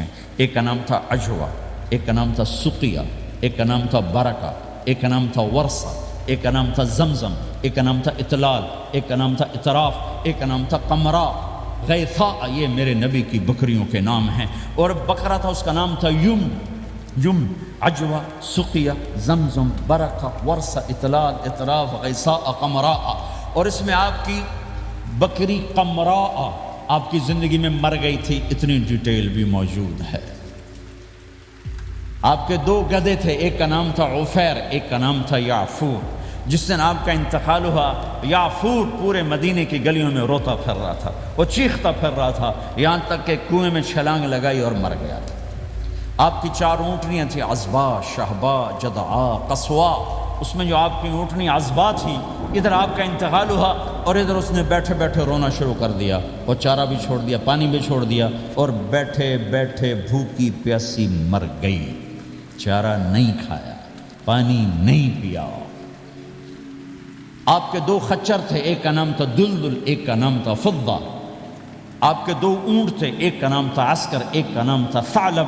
گھوڑے آپ نے بہت رکھے، آئے گئے، ورد، یعصوب، یعبوب، مرتجل، لزاز، طراز، ثقب، سبحہ، ورد. یہ سجل، یہ میرے نبی کے خوبصورت عالی شان گھوڑے ہیں. گھوڑوں کے نام بھی ہم تک آئے ہوئے ہیں. میرے نبی کا نسب اگر ہمیں نہ معلوم ہو تو ہماری شریعت میں کیا فرق پڑتا ہے؟ لیکن آدم علیہ السلام تک اللہ تعالیٰ نے اپنے حبیب کا نسب پیڑھی کو سلامت رکھا ہوا ہے. محمد بن عبداللہ بن عبد المطلب بن ہاشم بن عبد مناف بن قصی بن کلاب بن مرہ بن کعب بن لوی بن غالب بن فہر بن مالک بن نضر بن کنانہ بن خزیمہ بن مدرکہ بن الیاس بن مدر بن نزار بن معد بن عدنان بن اود بن حمیصہ بن سلامان بن عوز بن بوز بن قموال بن ابی بن عوام بن ناشد بن حزا بن بلداس بن یدلاف بن طابخ بن جاحم بن ناحش بن ماخی بن عیفی بن عبقر بن عبید بن الدعاء بن حمدان بن سنبر بن یثربی بن یحزن بن یلحن بن ارعوا بن عید بن زیشان بن عیسر بن اقناد بن ایہام بن مقصر بن ناحق بن زارع بن سمی بن مزی بن عوض بن عرام بن قیدار بن اسماعیل بن ابراہیم بن آذر بن ناحور بن سرود بن رعو بن فائج بن عابر بن ارفخشاد بن سام بن نوح بن لامک بن متوشال بن ادریس بن یرد بن ملہلیل بن قینان بن آنوش بن شیسر بن آدم علیہ الصلاۃ والسلام.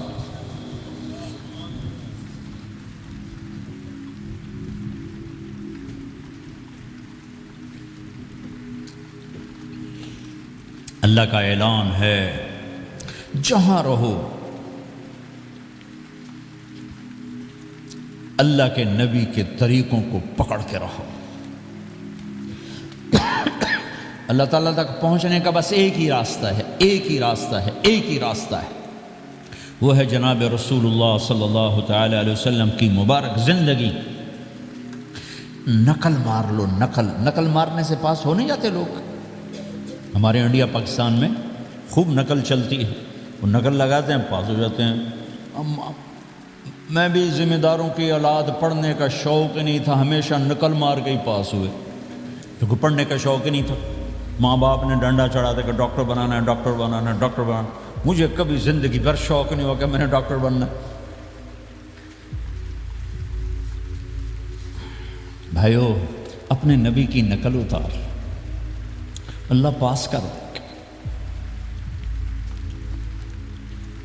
اس نے ایک چنا ہے جس کو حبیب بنایا ہے، 10,000 سال کا پروسیس ہوا اور اس میں سے محمد مصطفیٰ صلی اللہ علیہ وسلم کی ہستی کو وجود ملا۔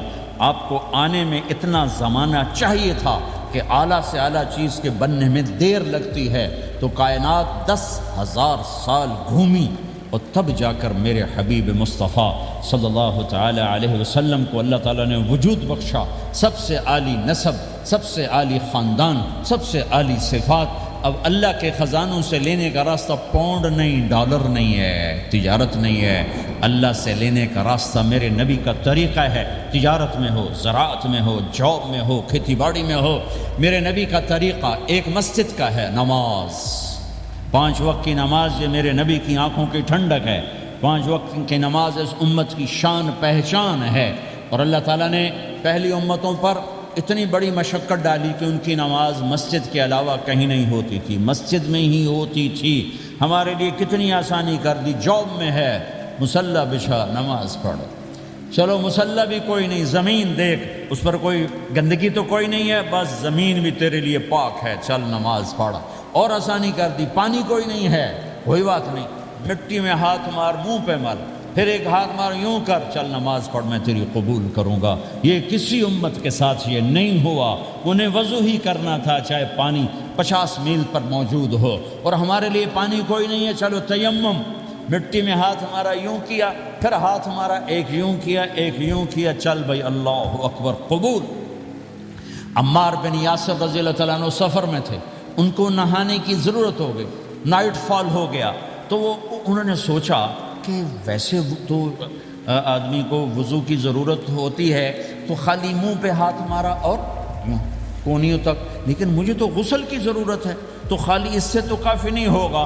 تو انہوں نے کپڑے اتارے، اکیلے تھے، ریت کے اوپر کبھی یوں لیٹے، کبھی یوں لیٹے، کبھی یوں لیٹے، 3-4 دفعہ یوں اور یوں رول ہوتے ہوتے پھر انہوں نے نماز پڑھی۔ آئے اللہ کے نبی کی بارگاہ میں، یا رسول اللہ مجھے رات کو نہانے کی ضرورت پڑ گئی، تو میں نے کہا وضو کے لیے تو خالی یہ 2 دفعہ کرنا کافی ہے، تو یہ تو نہانا تھا، تو میں تو ریت میں خوب رول ہوتا رہا۔ میرے نبی نے انما یکفیک ضربتان، ارے سیدھے بندے عمار، اس کے لیے بھی اتنا ہی کافی تھا کہ تو یوں کرتا اور یوں کرتا اور تو پاک ہو جاتا۔ اللہ نے اس نبی کے طفیل، اس محبوب مصطفیٰ صلی اللہ علیہ وسلم کے طفیل، اللہ نے کیا کیا سہولتیں اور آسانیاں ہمیں عطا فرمائیں۔ پھر نماز 4 کی 2 رکعت کر دی کہ بھئی تم مسافر ہو 2 پڑھو، روزے میں سفر میں روزہ معاف کر دیا، بعد میں رکھ لینا، بعد میں رکھ لینا، قضا کرنے کا حکم، بالکل چھوڑنے کا نہیں۔ اور کہا کہ بھائی مریض ہو چھوڑ دو، مسافر ہو چھوڑ دو، اور نماز 2 رکعت کر دو، سنتیں چھوڑ دو۔ ابن عمر رضی اللہ تعالیٰ عنہ بیٹھے تھے، تو انہوں نے 2 رکعت پڑھ کے بیٹھ گئے، تو ان کے خادم نے کہا سنت نفل نہیں پڑھو گے؟ کہا اگر پڑھنا تو 4 فرض پڑھتا میں، میرے اللہ نے معافی دے دی تو میں کیوں پڑھوں؟ میرے نبی نے سفر میں سنتیں نہیں پڑھی کبھی، اپنی امت کو سہولت دینے، فجر کی سنتیں 2 پڑھتے تھے، اس کے علاوہ سنتیں نہیں پڑھی تاکہ میری امت کو سہولت ہو، آسانی ہو۔ ایک دفعہ بارش ہو رہی تھی اور کوئی جگہ نہیں تھی نماز پڑھنے کے لیے، تو آپ نے اپنی اونٹنی کو آگے کیا اور اس پر بیٹھ گئے، بیٹھے ہی تھے، پیچھے صحابہ نے اونٹنیوں پر ہی صفیں بنائیں، اور یہ نماز اونٹنی پہ بیٹھ کر ادا کی گئی بارش کے اندر۔ نماز اونٹنے کے اوپر نماز بھی ہو گئی، رکوع بھی ہو گیا، سجدہ بھی ہو گیا، سلام بھی ہو گیا۔ پہلی امتوں کے لیے نہیں تھا، سجدہ ہی کرنا پڑے گا۔ یہ اللہ کے محبوب مصطفیٰ صلی اللہ تعالی علیہ وسلم کی توفیل، میرے اللہ نے ہم پہ فضل و احسان کیا، تو میرے نبی کی زندگی میں عبادات میں نماز سب سے اعلیٰ نظر آتی ہے، سب سے نمایاں نظر آتی ہے۔ اور پھر بازار میں، گھر میں، دفتر میں، ماحول میں میرے نبی کے اخلاق، یہ زندگی کا دوسرا روشن پہلو ہے۔ میرے نبی کی ساری زندگی دو لفظوں میں آتی ہے، عبادت اخلاق، عبادت اخلاق، یا دو اور لفظ، حقوق اللہ، حقوق العباد، حقوق اللہ، حقوق العباد۔ حقوق اللہ میں نماز سب سے اعلیٰ، اور حقوق العباد میں لوگوں کی برداشت کرنا، لوگوں سے درگزر کرنا، معاف کرنا، جھوٹ سے بچنا، دھوکے سے بچنا۔ میرے نبی سے پوچھا گیا، یا رسول اللہ مسلمان کنجوس ہو سکتا ہے؟ ہم نے کہا ہو سکتا ہے۔ یا رسول اللہ مسلمان کمزور ہو سکتا ہے، بزدل ہو سکتا ہے، ڈرپوک ہو سکتا ہے؟ آپ نے کہا ہو سکتا ہے۔ یا رسول اللہ مسلمان جھوٹ بول سکتا ہے؟ آپ نے کہا نہیں، جھوٹ نہیں بول سکتا، جھوٹ نہیں بول سکتا۔ ہے میرے نبی نے فرمایا، میرا امتی ہر گناہ کر سکتا ہے پر ایک جھوٹ نہیں بولے گا، ایک دھوکہ نہیں دے گا۔ لیکن پوری دنیا میں سب سے زیادہ جھوٹ بولنے والا اور دھوکہ دینے والا وہ اس امت کا فرد بن چکا ہے۔ سب سے زیادہ دھوکہ دینے والے ہم بن گئے، سب سے زیادہ جھوٹ بولنے والے ہم بن گئے۔ اور میرے نبی نے فرمایا تھا کہ مسلمان جھوٹ نہیں بولتا، دھوکہ نہیں دیتا، ہر گناہ کر سکتا ہے، جھوٹ نہیں بولے گا، دھوکہ نہیں دے گا۔ یہ میرے نبی کی زندگی کا دوسرا پہلو ہے کہ سچائی پہ جمو۔ چند پیسے بچانے کے لیے جھوٹ بولنا، ٹیکس بچانے کے لیے جھوٹ بولنا، کتنے پاؤنڈ بچا لو گے؟ ادھر تمہارے سامنے سچ روشن کھڑا ہوا ہے۔ میرے نبی نے کہا الصدق ینجی والکذب یہلک۔ ادھر جھوٹ کھڑا ہے، ادھر جھوٹ کے ساتھ 4 پاؤنڈ بچیں گے، ادھر سچ کے ساتھ اللہ ملے گا، لے لو جو لینا ہے لے لو۔ ہاں، الا لعنت اللہ علی الکاذبین، جھوٹوں پہ اللہ کی لعنت۔ اس لعنت کے ساتھ 400 پاؤنڈ بچا لیے، 4000 بچا لیے، 4 ملین بچا لیے، 4 بلین بچا لیے، 4 ٹریلین بچا لیے، ساری دنیا کو بچا لیا، اور اوپر اللہ کی لعنت پڑی تو اللہ کی قسم گھاٹے کا سودا ہے۔ اور سچے ہو گئے، سچ بولا، یہ میں 100 پاؤنڈ کماتا ہوں، لے لو جو لینا ہے اس میں سے، یہ میں 1000 پاؤنڈ کماتا ہوں، لے لو جو لینا ہے، یہ میں 50,000 پاؤنڈ کماتا ہوں، لے لو جو لینا ہے۔ کہ مسلمان کی زبان سے جھوٹ نہیں نکلتا، سچ ہی بولتا ہے۔ آپ تشریف لے جا رہے ہیں، ایک آواز ہے یا رسول اللہ، آپ نے یوں دیکھا کوئی نظر نہیں آیا، پھر آواز ہے یا رسول اللہ، تو آپ نے دیکھا کہ ہرنی ڈیئر چھوٹی وہ کھڑی ہوئی، رسی میں بندھی۔ تو آپ نے کہا کیا ہوا؟ کہا جی آپ کا صحابی مجھے پکڑ کے لایا ہے، میرے چھوٹے چھوٹے بچے بھوک سے رو رہے ہوں گے، آپ مجھے چھوڑ دیں، میں بچوں کو دودھ پلا کے واپس آ جاتا، مجھے پتہ ہے میرے اللہ کی تقدیر میرے بارے میں کیا ہے۔ تو آپ نے کہا اگر تو واپس نہ آئی تو پھر؟ تو اس نے کہا مجھے اللہ جہنم میں ڈالتا۔ آپ نے اس کی رسی کھول دی، خود وہیں بیٹھ گئے۔ اس نے دوڑ لگائی اور پہاڑوں میں گم ہو گئی۔ تھوڑی دیر کے بعد وہ دوڑتی ہوئی آئی اور آ کے سر یا رسول اللہ میں حاضر ہو گیا۔ تو آپ نے اس کو باندھ کے وہیں آپ بیٹھ گئے نہیں۔ دیر کے بعد وہ صحابی آئے جنہوں نے اس کو شکار کیا تھا، پکڑا تھا، تو کہنے لگے، ان کا یا رسول اللہ آپ یہاں کیسے؟ کہ میں ایک درخواست لے کر آیا ہوں۔ کہ کیا؟ کہ یہ ہرنی مجھے ہدیہ کر دو۔ کہ یا رسول اللہ سب کچھ آپ کا ہے، کہ بس یہ ہدیہ کر دو۔ یا رسول اللہ حاضر۔ تو آپ نے اس کو لے کر رسی اس کی گردن سے نکالے کہ جا بچی، اپنے بچوں کے پاس جا کے خوشی منا۔ سچ نجات دیتا ہے اور جھوٹ ہلاک کرتا ہے۔ ایک ہرنی جان کی بازی کھیل گئی سچ بولنے کے لیے، تم چند پونڈوں پہ جھوٹ بولتے ہو، ایمان کو برباد کر کے رکھ دیتے ہو۔ مسلمان جھوٹ نہیں بولتا، مسلمان دھوکہ نہیں دیتا، مسلمان کی زبان سے سخت بول نہیں نکلتا، کسی کو بے عزت نہیں کرتا، کسی کو کی بے اکرامی نہیں کرتا، کسی کا دل نہیں توڑتا، کسی کو ذلیل نہیں کرتا، خود سہتا ہے، اوروں کو خوشیاں دیتا ہے، خود دکھ سہتا ہے، اوروں کو راحت دیتا ہے، خود تکلیف سہتا ہے۔ یہ میرے نبی کے اخلاق ہیں، یہ میرے نبی کی زندگی ہے، اور یہ اسلام کا سب سے بڑا چیپٹر ہے، وہ سب سے مشکل چیپٹر ہے۔ جب میرے نبی نے لمبی نمازیں پڑھی تو اللہ نے روک دیا کہ میرے حبیب ما انزلنا علیک القرآن لتشقی، اتنی لمبی نماز نہ پڑھ کے تو تھک جائے۔ میرے نبی نے تبلیغ میں زور دکھایا تو اللہ نے روک دیا، فَلْتَذْهَبْ نَفْسُكَ عَلَيْهِمْ حَسَرَاتٍ، میرے نبی اتنا غم نہ کر کے آپ خود ہی آہیں بھرتے بھرتے آپ مر جائیں۔ میرے نبی نے مال سارا خرچ کیا، اللہ نے اس سے بھی روک دیا، وَلَا تَبْسُطْهَا كُلَّ الْبَسْطِ فَتَقْعُدَ مَلُومًا مَحْسُورًا، اتنا خرچ نہ کریں کہ آپ خود پھر دکھی ہو کے بیٹھ جائیں۔ خرچ کرنا بہت بڑا عمل، تبلیغ سب سے سارے عملوں کا سردار عمل۔ تبلیغ سے بڑا کوئی کام ہوتا تو اللہ نبیوں کو دیتا، اگر تبلیغ سے بڑھ کر کوئی کام ہوتا تو اللہ نبیوں کو دیتا، گشت سے بڑھ کر کوئی محنت ہوتی تو اللہ نبیوں کو دیتا۔ 950 سال نوح علیہ السلام گشتی کر رہے ہیں، اور اللہ کی مان لو، اللہ کی مان لو، اتنا عظیم عمل کا میرے نبی درمیانہ نماز سب سے بڑی عبادت، میرے نبی درمیانہ کام۔ لیکن جب میرے نبی نے اخلاق اچھے کیے، دشمن کو معاف کرنا، لیکن ایک آدمی آپ سوئے ہوئے تھے، آپ کی تلوار لٹکی تھی، ایک آدمی آیا، اس نے آپ کی تلوار اتاری اور یوں ہماری پسلی میں، آپ اٹھ کے بیٹھ گئے۔ اب وہ قتل کے ارادے کے لیے آ چکا ہے اور تلوار یہاں ہے، کہتا من یمنعک منی، اب بول تمہیں کون بچائے گا؟ تو آپ نے مسکراتے ہوئے کہا اللہ، تو اس کے ہاتھ سے تلوار گر پڑی، تو آپ نے اٹھا لی، آپ نے یوں سیدھی کی، اب تو بچا، تجھے کون بچائے گا؟ تو کہنے لگا مجھے تو ہی بچائے گا، وہ تو اللہ کو جانتا نہیں تھا، کہا بابا مجھے تو ہی بچائے گا۔ تو آپ کہتے ہیں اس کا سر اڑا دو، یہ نبی کو قتل کرنے آیا ہے۔ میرے نبی نے فرمایا کلمہ پڑھتے ہو؟ کہا نہیں پڑھتا۔ کہا جاؤ معاف کیا۔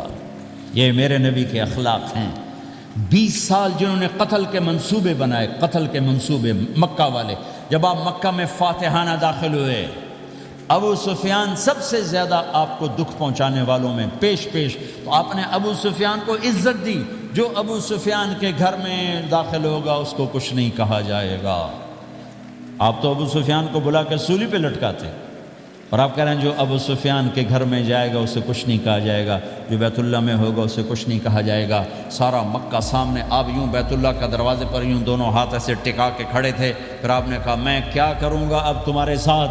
تو سہیل بن عمر نے کہا آپ کریم ہیں، کریم کے بیٹے ہیں، تو آپ نے کہا جاؤ میں نے معاف کیا۔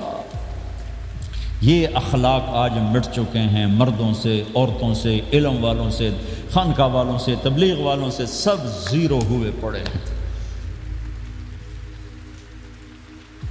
جب تک یہ اخلاق زندہ نہیں ہوتے اسلامی زندگی قائم نہیں ہو سکتی، اسلامی معاشرت قائم نہیں ہو سکتی۔ اور دین دو چیزوں سے آگے پھیلتا ہے، ایک دعوت اور ایک اخلاق۔ دعوت اور اخلاق۔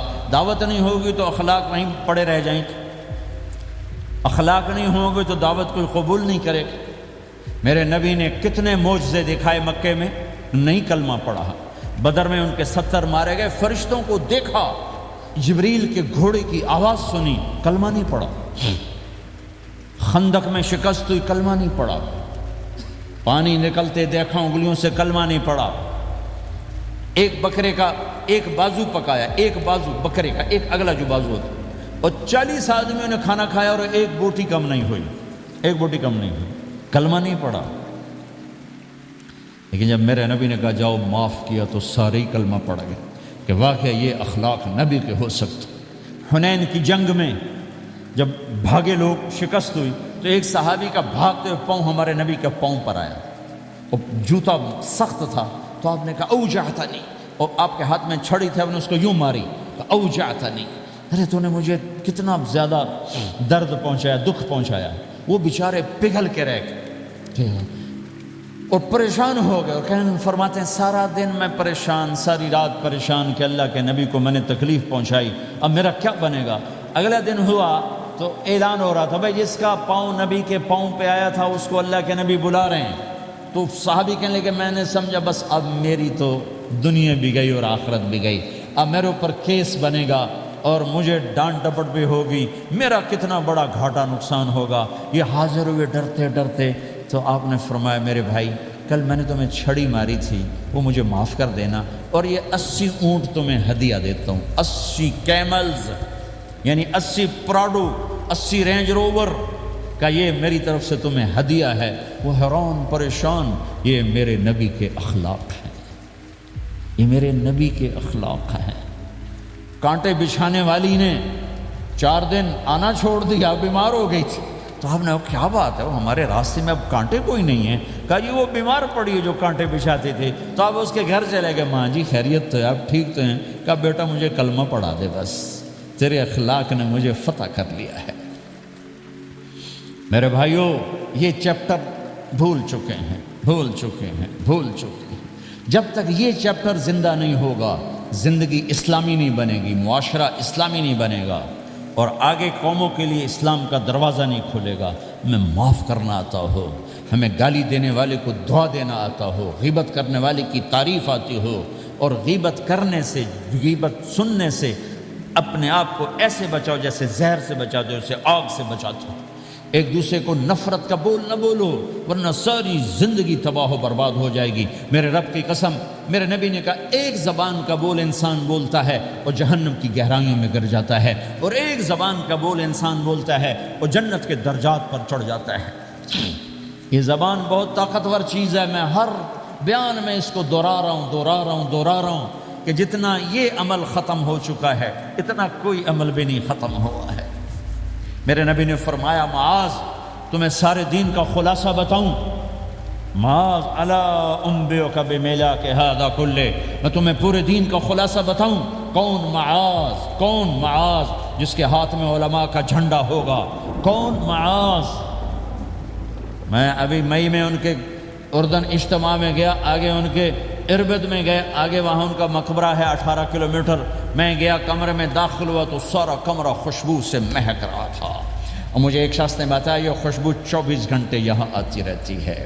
جن کو 18 ہجری میں انتقال ہوا، 1417 سال ہو گئے مرے ہوئے، اور قبر سے خوشبو آ رہی، خوشبو آ رہی، خوشبو آ رہی۔ اس آدمی کو سمجھایا کیسے اور بتایا کیا؟ معاذ تمہیں سارے دین کا خلاصہ بتاؤں؟ کہا جی بتائیں۔ تو آپ نے یوں کیا، اپنی زبان نکالی اور اس کو پکڑا انگلی سے، پھینکا، کف ھذا، معاذ اس زبان پہ قابو پا جا، یہ پورا دین ہے۔ یہ زبان آج کھل گئی ہے، کھل گئی ہے۔ حضرت لقمان علیہ السلام کا فرمان ہے بیٹا میں چپ رہنے پہ کبھی نہیں پچھتایا، میں ہمیشہ اپنے بول پہ پچھتایا ہوں۔ معاذ نے کہا یا رسول اللہ زبان کے بول پہ پکڑ ہوگی؟ کہ تیرا بھلا ہو جائے معاذ، سب سے زیادہ جہنم میں دھکا دینے والی زبان ہوگی۔ اور ایک صحابی ہیں ابو دجانہ۔ کون ابو دجانہ؟ السابقون الاولون من المہاجرین والانصار، اس میں پہلی صف کے صحابہ۔ کون ابو دجانہ؟ جب آپ حج پر گئے تو اپنی جگہ مدینے کا امیر ابو دجانہ کو بنایا۔ ابو دجانہ حج میں شریک نہیں ہوئے، کہ آپ نے اپنی جگہ ان کو اپنا نائب بنا کے وہاں کھڑا فرمایا ابو دجانہ میری جگہ پر مدینے کا امیر ہے، یہ وہ ابو دجانہ ہیں۔ کون ابو دجانہ؟ جو جنگ بدر سے لے کر آخری حج تک ہر سفر میں شریک ہیں، ہر سفر میں شریک ہیں۔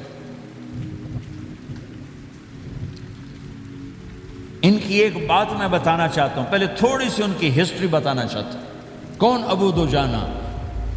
احد کی جنگ میں آپ نے تلوار اٹھائی، کہ اس تلوار کو کون لے گا؟ کئی صحابہ کھڑے ہو گئے۔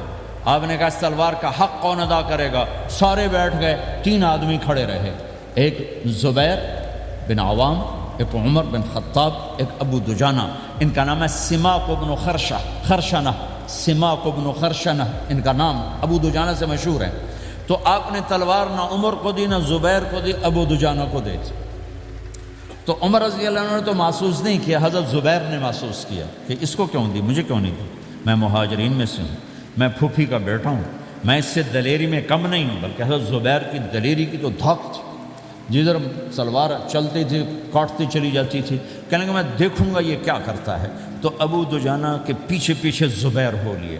تو ابو دجانہ نے جو حملہ کیا تو 3000 کا لشکر تھا، اس کو چیر کے پار نکل کے پورے لشکر کو کاٹ کے پار نکل گئے، اور آگے عورتیں کھڑی تھیں جو مکے کے لشکر کو تیار کر رہی تھیں. نحن بنات طارق نمشی علی النمارق مشی القتل بوارق المسک فی المخالق المسک فی المفارق والدر فی المخالق ان تقبلوا نعانق وتدبروا نفارق فراق غیر وامق.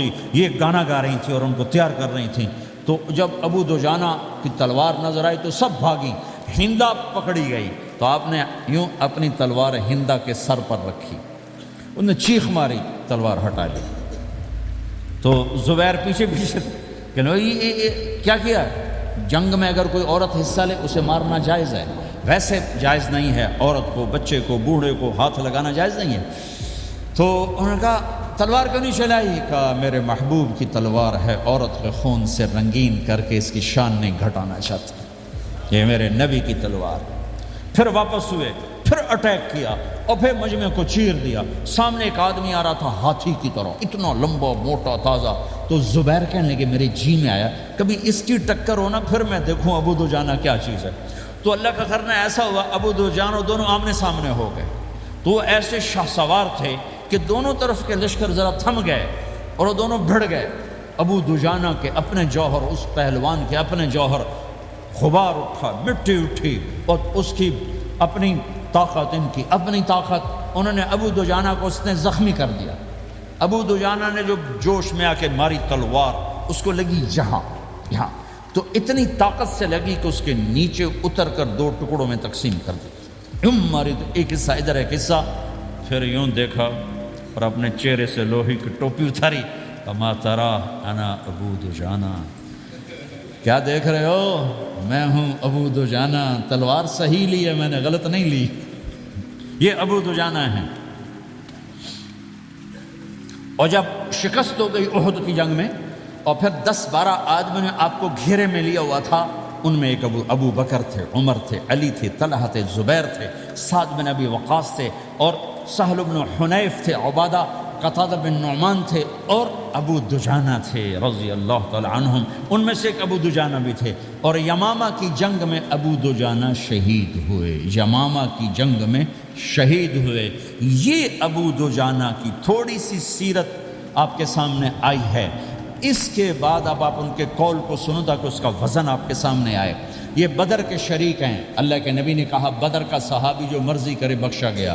یہ صلح حدیبیہ کے شریک ہیں. اللہ نے قرآن میں کہا لقد رضی اللہ، میں ان سے راضی ہو گیا. یہ صحابی ہیں. اللہ نے کہا کلا وعد اللہ الحسنى، اے میرا نبی تیرے ہر صحابی کے لیے جنت کا وعدہ ہے. اور اب یہ کیا کہتے ہیں؟ یہ کیا کہتے ہیں لوگو؟ ان ارجا عملی عند، لوگو میرے پاس، ابو دجانہ میرے پاس بخشش کا سب سے بڑا عمل جانتے ہو کیا ہے؟ بدر نہیں، احد نہیں، حدیبیہ نہیں، خندق نہیں، خیبر نہیں، فتح مکہ نہیں، آخری حج نہیں. کیا ہے؟ کیا ہے لوگو؟ ان ارجع عملی عندی، میرے پاس آخرت میں بخشش کا سب سے بڑا عمل بس ایک ہے کہ ما آذیت احدا بلسانی، میں نے اپنی زبان سے کبھی کسی کو دکھ نہیں پہنچایا. ولا اجد فی قلبی غلا لاحد، اور میرے دل میں کسی کے لیے بغض کوئی نہیں ہے، بس یہ میری بخشش کا عمل ہے. تو بھائیو، نبی کے اخلاق میں 2 چیزیں لے لو. ایک زبان سے کسی کو دکھ نہ دو، ایک دل میں کسی کا بغض نہ رکھو. اللہ کی قسم بغیر حساب کتاب کے جنت میں جاؤ. بڑے بڑے جنید بغدادی اور بڑے بڑے معرفت والے تمہیں دیکھتے رہ جائیں گے. تمہاری رفتار اتنی تیز ہوگی کہ تمہیں وہی پکڑ سکے گا جس کا یہ 2 عمل تم سے زیادہ اچھا ہوگا.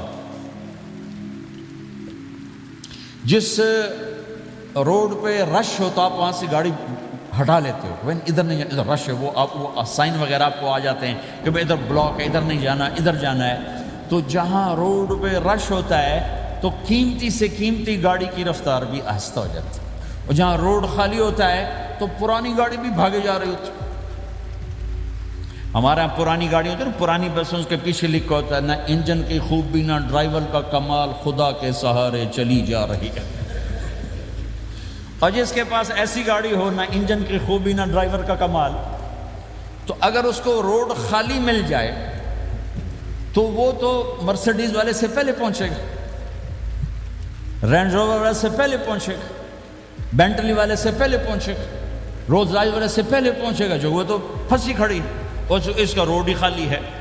تو میرے بھائیوں، یہ میں ایک مثال دیتا ہوں، عبادات کی روڈ پہ بہت رش ہے، نمازی بے شمار ہیں، روزے دار بے شمار ہیں، عمرے والے بے شمار ہیں، حج والے بے شمار ہیں، اور تہجد گزار بے شمار ہیں، علماء بے شمار ہیں، حافظ بے شمار ہیں، ذکر والے بے شمار ہیں، بہت رش ہے، تبلیغ والے بے شمار ہیں، لیکن جو اخلاق والا روڈ ہے نا یہ خالی پڑا ہے۔ اس پہ موٹر زوکی پہ چڑھ کے آ جاؤ تو سب سے آگے نکل جاؤ، سائیکل پہ چڑھ کے آ جاؤ تو سب سے آگے نکل جاؤ، کہ روڈ ہی خالی ہے، اخلاق کا روڈ خالی ہے۔ غصے کو پینا، دکھ دینے والے کے سامنے، درد دینے والے کو خوشیاں دینا، گالی دینے والے کو دعا دینا، کرو تو صحیح۔ میرے رب کی قسم اس میں وہ لذت ہے، وہ لذت ہے کہ ساری دنیا کی لذتیں تمہیں بھول جائیں گی اگر یہ لذت تمہیں مل گئی۔ پی جا ایام کی تلخی کو بھی ہنس کے ناصر، غم کے سہنے میں بھی قدرت نے مزہ رکھا ہے۔ اپنے لہو کے گھونٹ پی، زخم پہ زخم کھا کے جی، آہ نہ کر لبوں کو سی، عشق ہے دل لگی نہیں، سینے پہ تیر کھائے جا، آگے قدم بڑھائے جا، یعنی زبان حال سے کہہ دے کہ ہاں ستائے جا۔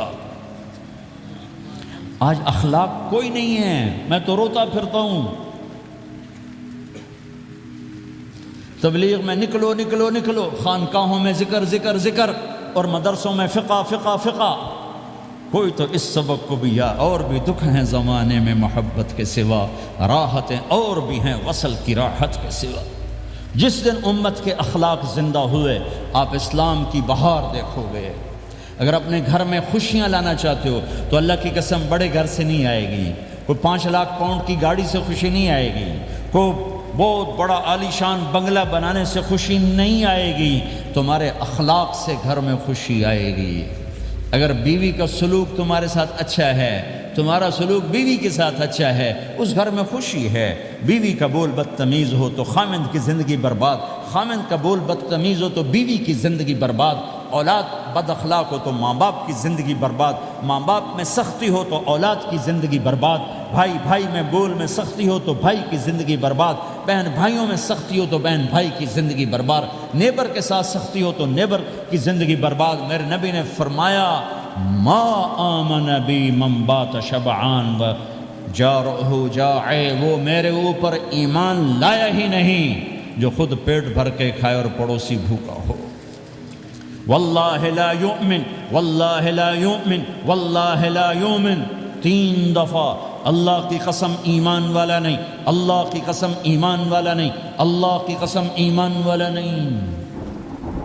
کون یا رسول اللہ؟ کہ الذی لا یأمن جارہ بوائقہ، جو پڑوسیوں کو تنگ کرے وہ ایمان والا نہیں ہے۔ میرے بھائیوں، یہ چیپٹر مٹ چکا ہے، کہیں نہیں دیکھنے کو ملتا ہے۔ ایسا نہیں کہ دنیا خالی ہو گئی ہے، لیکن 1 کروڑ میں 1 ملا تو کیا ملا، 1 کروڑ میں بھی 1 نہیں ملتا۔ میں بڑے لمبے سفر کر کر کے اس نتیجے پر پہنچا ہوں کہ 1 کروڑ مسلمان اکٹھے کروں،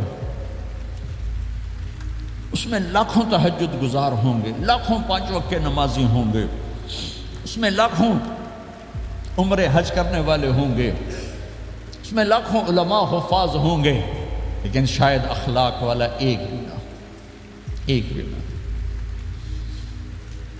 اپنی زندگی کو اگر سکھ دینا ہے، چیزوں کے پیچھے نہ دوڑو، اخلاق بناؤ۔ مقدر کی چیزیں ملیں گی، کمائیوں میں حلال لاؤ، حرام سے بچو، سچ پہ آؤ، جھوٹ سے بچو، دھوکہ نہ دو کسی کو، ورنہ زندگی ویران ہو جائے گی۔ ٹیکس بچانے کے لیے جھوٹ نہ بولو، ورنہ دل کالا ہو جائے گا۔ جھوٹ پیسے کی خاطر، لعنت ہے اس دولت پر، لعنت ہے اس ملک پر۔ ہے کیا مثالیں اس امت نے قائم کی ہیں، اچھوں سے برے، بروں سے اچھے ہمیشہ پیدا ہوتے چلے آئے۔ یزید فاسق، فاجر، ظالم، 3 بر اعظم کی حکومت چھوڑ کے مر رہا ہے، 34 سال کی عمر، اور بعض آتا ہے 38 سال کی عمر، 40 سال کو نہیں پہنچا، 40 سال سے پہلے مر گیا۔ اس کا بیٹا معاویہ بن یزید رضی اللہ تعالیٰ عنہ، 3 بر اعظم کی حکومت، 3 بر اعظم کی حکومت، 40 دن حکومت کی، 40 دن، پھر اپنے سارے خاندان کو اکٹھا کیا اور کہا دیکھو لوگو، جس حکومت کے نیچے حسین کا خون گرا ہو میں اس حکومت پہ لعنت بھیجتا ہوں، یہ ہے تمہاری حکومت، جس کو مرضی دے دو، مجھے نہیں چاہیے۔ 3 بر اعظم کی حکومت چھوڑ دی، صرف 22 سال کی عمر میں، 22 سال کی بھرپور جوانی کی عمر میں حکومت کو لات مار دی۔ میں چند پاؤنڈ کے لیے سچ کو لات مار دوں، میں چند پاؤنڈ کے لیے انسانوں کو دھوکہ دوں؟ تو بھائیو سچ کے عادی بنو، بڑا عالی خلق ہے سچ بولنا، بڑے عالی اخلاق ہیں لوگوں کو نفع پہنچانا، لوگوں کے سامنے میٹھا بنو، کڑواہٹ اندر رکھو، مٹھاس تقسیم کرو، پوری دنیا میں دین زندہ ہوگا۔ اس نقل و حرکت، یہ دعوت کی نقل و حرکت، میں بولٹن میں آج سے 31 سال پہلے بھی آیا تھا، 20 آدمی نہیں اکٹھے کر سکے تھے ہم، سارے دن کے گشتوں کے بعد۔ ایک گرجا مسجد تھا اس وقت، تو ہم کو 50 آدمی اکٹھے نہیں کر سکے تھے، آئیے ہزاروں کا مجمع ہے، اس کے پیچھے پتہ نہیں کتنی محنتیں ہوئی ہیں، تب جا کر یہ رنگ بنا ہے، اس لیے کہ شکل بنی ہے، اس میں رنگ بھرنے کی ضرورت ہے، اور وہ ہے میرے نبی کے اخلاق، میرے نبی کی مبارک زندگی، جس میں درگزر، جس میں معاف کرنا، جس میں میٹھا بول، جس میں چھوٹا بن جانا اور دوسرے کو بڑا بنانا، جس میں سچ بولنا، جس میں دھوکے سے بچنا، یہ مسلمان کی شان ہے۔ تو ہمارے تو نوجوان یہاں کی لڑکیوں کو دھوکہ دیتے ہیں، پیپر بنانے کے لیے یہاں کی لڑکیوں سے شادی کرتے ہیں، ان کی زندگیاں برباد کر دیتے ہیں، اپنا ایمان خراب کرتے ہیں، ان کی زندگی خراب کرتے ہیں۔ مسلمان ہی دھوکے باز بن جائے تو لوگوں کو راہبری کون دے؟ راہبر کون بنے گا؟ تو میرے بھائیوں، اللہ اس کے رسول کو ڈھونڈنے کے لیے یہ تبلیغ کی محنت ہے، در در پھرو، اور یہ 2 باتیں بن جائیں، ایک ہماری عبادات ٹھیک ہو جائے، ایک ہمارے اخلاق ٹھیک ہو جائے، اس کو لے کر جب ہم پھریں گے تو اللہ کے فضل سے ایک لہر چلے گی جو دنیا کے ہر آخری کونے تک پہنچے گی، ہر گھر کو اللہ تعالیٰ توحید کے نور سے روشن کر دے گا۔ اس کے لیے ہم وقت مانگتے ہیں کہ یہ ایک زندگی ہے جو میرے 1.25 گھنٹے کی تقریر سے 1.5 گھنٹے کی تقریر سے قابو میں نہیں آئے گی، اس کو سیکھنے کے لیے وقت مانگتے ہیں۔ نکلو میرے بھائیوں، اور آج تک جو اللہ پاک کے ساتھ، اللہ کے رسول کے ساتھ کوئی جنگ کی، اس سے صلح کر لو، کسی سے لڑے ہوئے ہو فوراً صلح کر لو، اس کو بھی منا لو، اس سے بھی مان جاؤ، کسی سے روٹھے نہ رہو، کسی سے قطع تعلق نہ کرو، سب سے سلام کرو، دل کو صاف رکھو۔ ابو دجانہ جیسی ہستی فرماتے ہیں کہ میری بخشش کا عمل یہ ہے کہ زبان سے دکھ نہیں دیا، دل میں بغض کوئی نہیں، اور وہ کہتے ہیں یہ میرا سب سے بڑا عمل ہے۔ یہ اپنے نبی کے اخلاق میں 2 باتیں لے لیں، اس زبان سے کسی کو دکھ نہ پہنچے، دل میں کتنے ہی لوگ ستائیں، بغض نہ رکھو، صاف کرو، دھو دو، اور فرائض میں نماز چھوٹے نہیں، اور پھر اس کو لے کر یہ امت پھرے، چونکہ اس امت کا کام بیٹھنا نہیں ہے، اس امت کا اجتماعی جرم ہے کہ انہوں نے اللہ کے دین کے لیے پھرنا چھوڑ دیا، اس امت کی اجتماعی خطا ہے کہ انہوں نے اللہ کے پیغام کو آگے پہنچانا اس کو اپنا کام نہ سمجھا، اس کے لیے پھرنا چھوڑ دیا، تو اپنے بھی ہاتھوں سے نکل گئے، پرائے تو پہلے ہی پرائے تھے۔ تو میرے بھائیوں، اس کے لیے نیت کرو، ارادے کرو۔ جو بھائی یہ تیار ہوں یہ دسمبر کے آخر تک، تو وہ کھڑے ہو کر ذرا اپنے ناموں کا اظہار فرما دیں، اور یہ جو چھٹیاں آ رہی، یہ ساری چھٹیاں لگانے کے لیے جو نوجوان تیار ہوں وہ بھی کھڑے ہو کے اپنی شکلیں زیارت کروا دیں، اللہ بھی راضی ہو جائے، اللہ کا نبی بھی راضی ہو جائے، جلدی سے کھڑے ہو کر بتا دیں۔ فرمائیں جی۔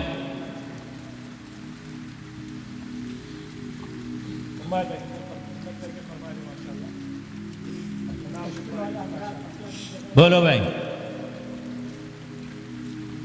یہ چھٹیاں تو ماشاءاللہ ہوتی ہیں، اس میں نوجوانوں کو نکلنا چاہیے۔ اکثر نوجوان بیٹھے ہیں، اٹھو بھائی۔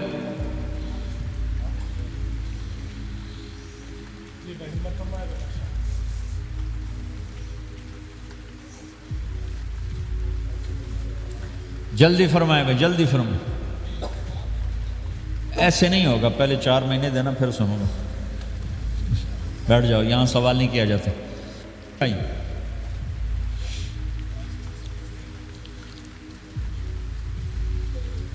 جلدی سے بتائیں بھائی، جلدی سے بتائیں بھائی.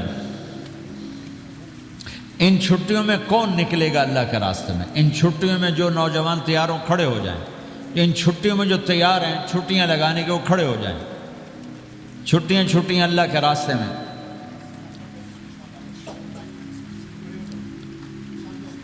ہاں بھائی فرمائیں جی، فرمائیں جی بھائی. اور آپ کے لیے آسان کر دیتا ہوں. اس سال آج کیا تاریخ ہے بھائی؟ 22 نومبر. اگلے سال 22 نومبر تک اللہ زندگی رکھے، جو بھائی چلے 4 مہینے کے لیے تیار وہ کھڑے ہو جائیں. 1 سال کے اندر، 1 سال کے اندر انشاءاللہ ہم جائیں گے، وہ بھائی کھڑے ہو جائیں. 1 سال کے اندر انشاءاللہ ہم نے جانا ہے، ترتیب بنانی ہے، وہ کھڑے ہو جائیں. زندگی میں جو کہیں گے ہم نکلیں گے وہ بھی کھڑے ہو جائیں. چلو سارے بیریئر ہٹا دیتا ہوں. لو بھائی سب کی تشکیل ہو. بیٹھ جاؤ بھائی، ماشاءاللہ بیٹھ جاؤ بھائی، بیٹھ جاؤ بھائی، بیٹھ جاؤ.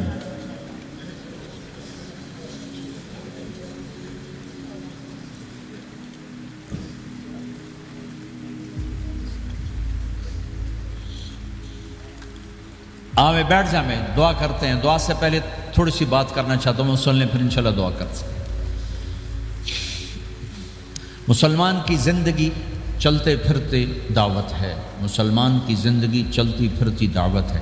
اگر اسلام ہماری زندگی میں ہو، عبادات ایسی چیزیں جو نظر نہیں آتی، اخلاق ایسے چیزیں جو چھپ نہیں سکتی. اخلاق ایک ایسی صفت ہے جس کو آپ چھپا نہیں سکتے. بد اخلاقی ایسی برائی ہے جس کو آپ چھپا نہیں سکتے. شراب تو چھپ سکتی ہے، اندر کمرے میں بیٹھ کے پی لے. روزہ چھپ سکتا ہے، نہیں رکھا کسی کو کیا خبر. نماز بھی چھپ جاتی، نہیں خبر پڑھی ہے کہ نہیں پڑھی. لیکن برے اخلاق بھی نہیں چھپتے اور اچھے اخلاق بھی نہیں چھپتے. ایک اچھے اخلاق خوشبو کی طرح مہکتے ہیں اور برے اخلاق گندگی کی طرح بدبو چھوڑتے ہیں. ہمارا معاشرہ اسلامی اس وقت بنے گا جب ہمارے اخلاق عالی ہوں گے. تو یہ نقل و حرکت اس کو طاقت پہنچائے گی. یہ گھر بیٹھنے سے چیز نہیں آئے گی بھائی، پھرنا پڑے گا، دھکے کھانے پڑیں گے. لیکن ان دھکوں میں بھی اللہ نے بڑی لذت رکھی ہے. بہت عجب نشہ ہے اس کا. جنید جمشید مجھے پہلی دفعہ ملا 97، جب وہ بہت بڑا اس وقت تھا، وہ لیجنڈ گلوکار. تو اس نے مجھ سے کہا کہ مولانا جس گلیمر کو پاکستانی نوجوان خوابوں میں دیکھتے ہیں وہ گلیمر مجھے فزیکلی حاصل ہے، لیکن میرے اندر اندھیرا ہے، روشنی نہیں، خالی ہے. کیوں؟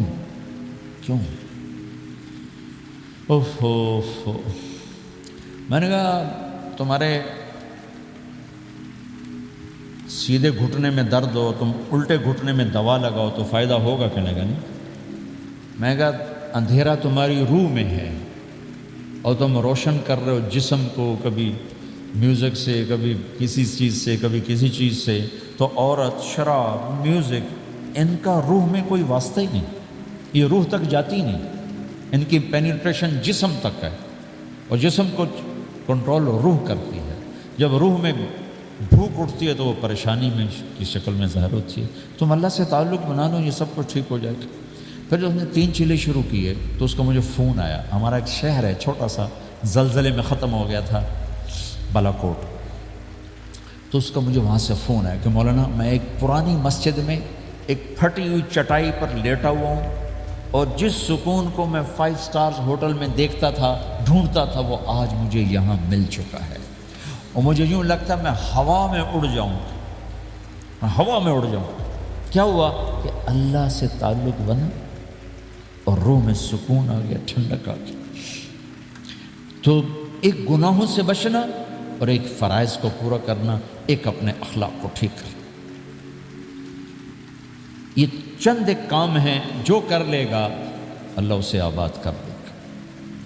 جہاں ہو نماز نہ چھوٹے، رمضان آ جائے روزے نہ چھوٹے، زکوٰۃ فرض ہو جائے خوشی سے ادا کریں، اپنی کمائیوں کو حلال پہ لائیں، غلط کاغذات سے، غلط پیپر سے، غلط ہیرا پھیری سے پیسہ نہ بنائیں. یہ پیسہ تباہی کے سوا کچھ نہیں لاتا. اپنی حلال کمائی کرو. کہ میرے نبی کا فرمان ہے جو صبح سے شام تک حلال کمانے میں تھکتا ہے اس کے اس دن کے سارے گناہ معاف ہو جاتے۔ سعد بن معاذ بیٹھے تھے، ان کے ہاتھوں پر اللہ کے نبی کی نظر پڑی تو ہاتھ بڑے سخت تھے، تو ہم نے کہا سعد تیرے ہاتھ اتنے سخت کیوں ہیں؟ کہا جی میں اپنے باغ میں خود کام کرتا ہوں، اس سے یہ سخت ہو گئے۔ تو آپ نے سعد کا ہاتھ پکڑا اور ایسے چوما اور کہا اپنے بچوں کو حلال کھلانے میں بچوں کو حلال کھلانے میں جو ہاتھ ایسا ہو جائے گا اس پہ جہنم کی آگ حرام ہو جائے گی۔ کہ بھائیو حلال جھوٹ نہ داخل کرو، چاہے کتنے بڑے مفتی فتویٰ دیں کہ ٹیکس بچانے کے لیے جھوٹ بولنا جائز ہے، میں کہتا ہوں نہیں، سچ۔ دو سودے ہیں، ایک طرف چند سو پاؤنڈ ہیں، ایک طرف سچ ہے، جس کو لینا ہے لے لو۔ سچ کو لوگے تو اللہ کے قدموں میں چلے جاؤ گے، اللہ کے حبیب کی چھاؤں میں چلے جاؤ گے، اللہ کی چھاؤں میں چلے جاؤ گے۔ جھوٹ، ہاں صرف جھوٹ بولنا جائز ہے، دو بھائی لڑ پڑے ان میں صلح کرانے کے لیے جھوٹ بولنا جائز ہے۔ میاں بیوی لڑ پڑیں تو بیوی کو منانے کے لیے خامند جھوٹ بول سکتا ہے، خامند کو منانے کے لیے بیوی جھوٹ بول سکتی ہے۔ اس کے علاوہ جھوٹ نہیں ہے، سچ کے ساتھی بنو۔ اللہ کی قسم وہاں سے رزق آئے گا جہاں سے وہم و گمان بھی نہیں۔ پھر آپ اس حکومت کو دھوکہ دیتے ہو جو آپ کی ہمدرد۔ ہماری حکومتیں تو خود بھی چور ہیں تو ان کو چور پڑے ہوئے، چوروں کو چور پڑے ہوئے۔ تمہاری حکومتیں تو چور نہیں ہیں تو تم پہ خرچ کرتے ہیں۔ ان سے بینیفٹ لینا ہو تو پیچھے ہو، ان کو ٹیکس دینا ہو تو کہتے ہو کدھر لکھا ہے شریعت میں ٹیکس دینا جائز ہے؟ کہاں لکھا ہوگا؟ آگے مفتی بھی بیٹھے ہوئے فتوے دینے کے لیے۔ جب ان سے نفع اٹھاتے ہو تو ان کو نفع پہنچاؤ، ان سے سہولتیں لیتے ہو ان کو سہولت پہنچاؤ۔ جو تمہارے خرچ کرنے میں دیانتدار ہیں ان کے ساتھ بددیانتی نہ کرو۔ مسلمان ہو اور دھوکہ، یہ دو چیزیں جوڑ نہیں سکتی۔ اپنی عیاشی تھوڑی کم کر دو تو اللہ اس میں برکت دے گا۔ آپس میں کبھی اونچ نیچ ہو جائے فوراً صلح کرو، لڑائی پہ باقی نہ رہو کہ جی ہم نے بات نہیں کرنی، ہمارا سلام دعا ختم، ایسا کبھی نہیں کرنا۔ اونچ نیچ ہوتی ہے لیکن فوراً صلح کرو۔ ماں باپ میاں بیوی کٹھے رہتے ہیں تو ہمارا سسرالی معاشرہ بہت سخت قسم کا ہے۔ ماں باپ اتنی مداخلت کرتے ہیں بچے میں کو ان کی زندگی تباہ کر دیتے۔ ساس سسر بہو پہ اتنا حق جتلاتے ہیں کہ خامد کا بھی اتنا حق نہیں رہ جاتا، اس سے زندگی ٹوٹ جاتی۔ اگر سسر ہو بہو کو عزت دو، ساس ہے بہو کو عزت دے، بہو ہے ساس سسر کو عزت دے۔ لیکن اللہ کی قسم ساس اور سسر کا بہو پہ کوئی شرعی حق کوئی نہیں۔ میرے بچے کی شادی ہوئی، میں نے اپنی بیوی سے کہا بات سنو، ہم کسی کی بیٹی کو لے کے آ رہے ہیں، اگر ماں بن کے دکھاؤ گی تو میں یہاں اس کو لاؤں گا، اور اگر ماں بن کے نہیں دکھانا تو میں اس کو الگ گھر دیتا ہوں تاکہ ہم اس کی زندگی میں دخل انداز نہ ہوں، ہم ان کی زندگی کو خراب نہ کریں۔ اگر کسی کے پاس الگ گھر دینے کی وسعت نہیں ہے تو وہ خود تو الگ ہو سکتا ہے کہ نہیں ہو سکتا؟ ایک ہی گھر میں رہتے ہیں، الگ گھر کی وسعت نہیں تو دونوں باہر نکل جاؤ، بچوں کی زندگی سے باہر نکل جاؤ، اپنا ان پر حاوی نہ کرو ورنہ آپ خود بھی برباد ہو جاؤ گے، ان کو بھی برباد کر دو۔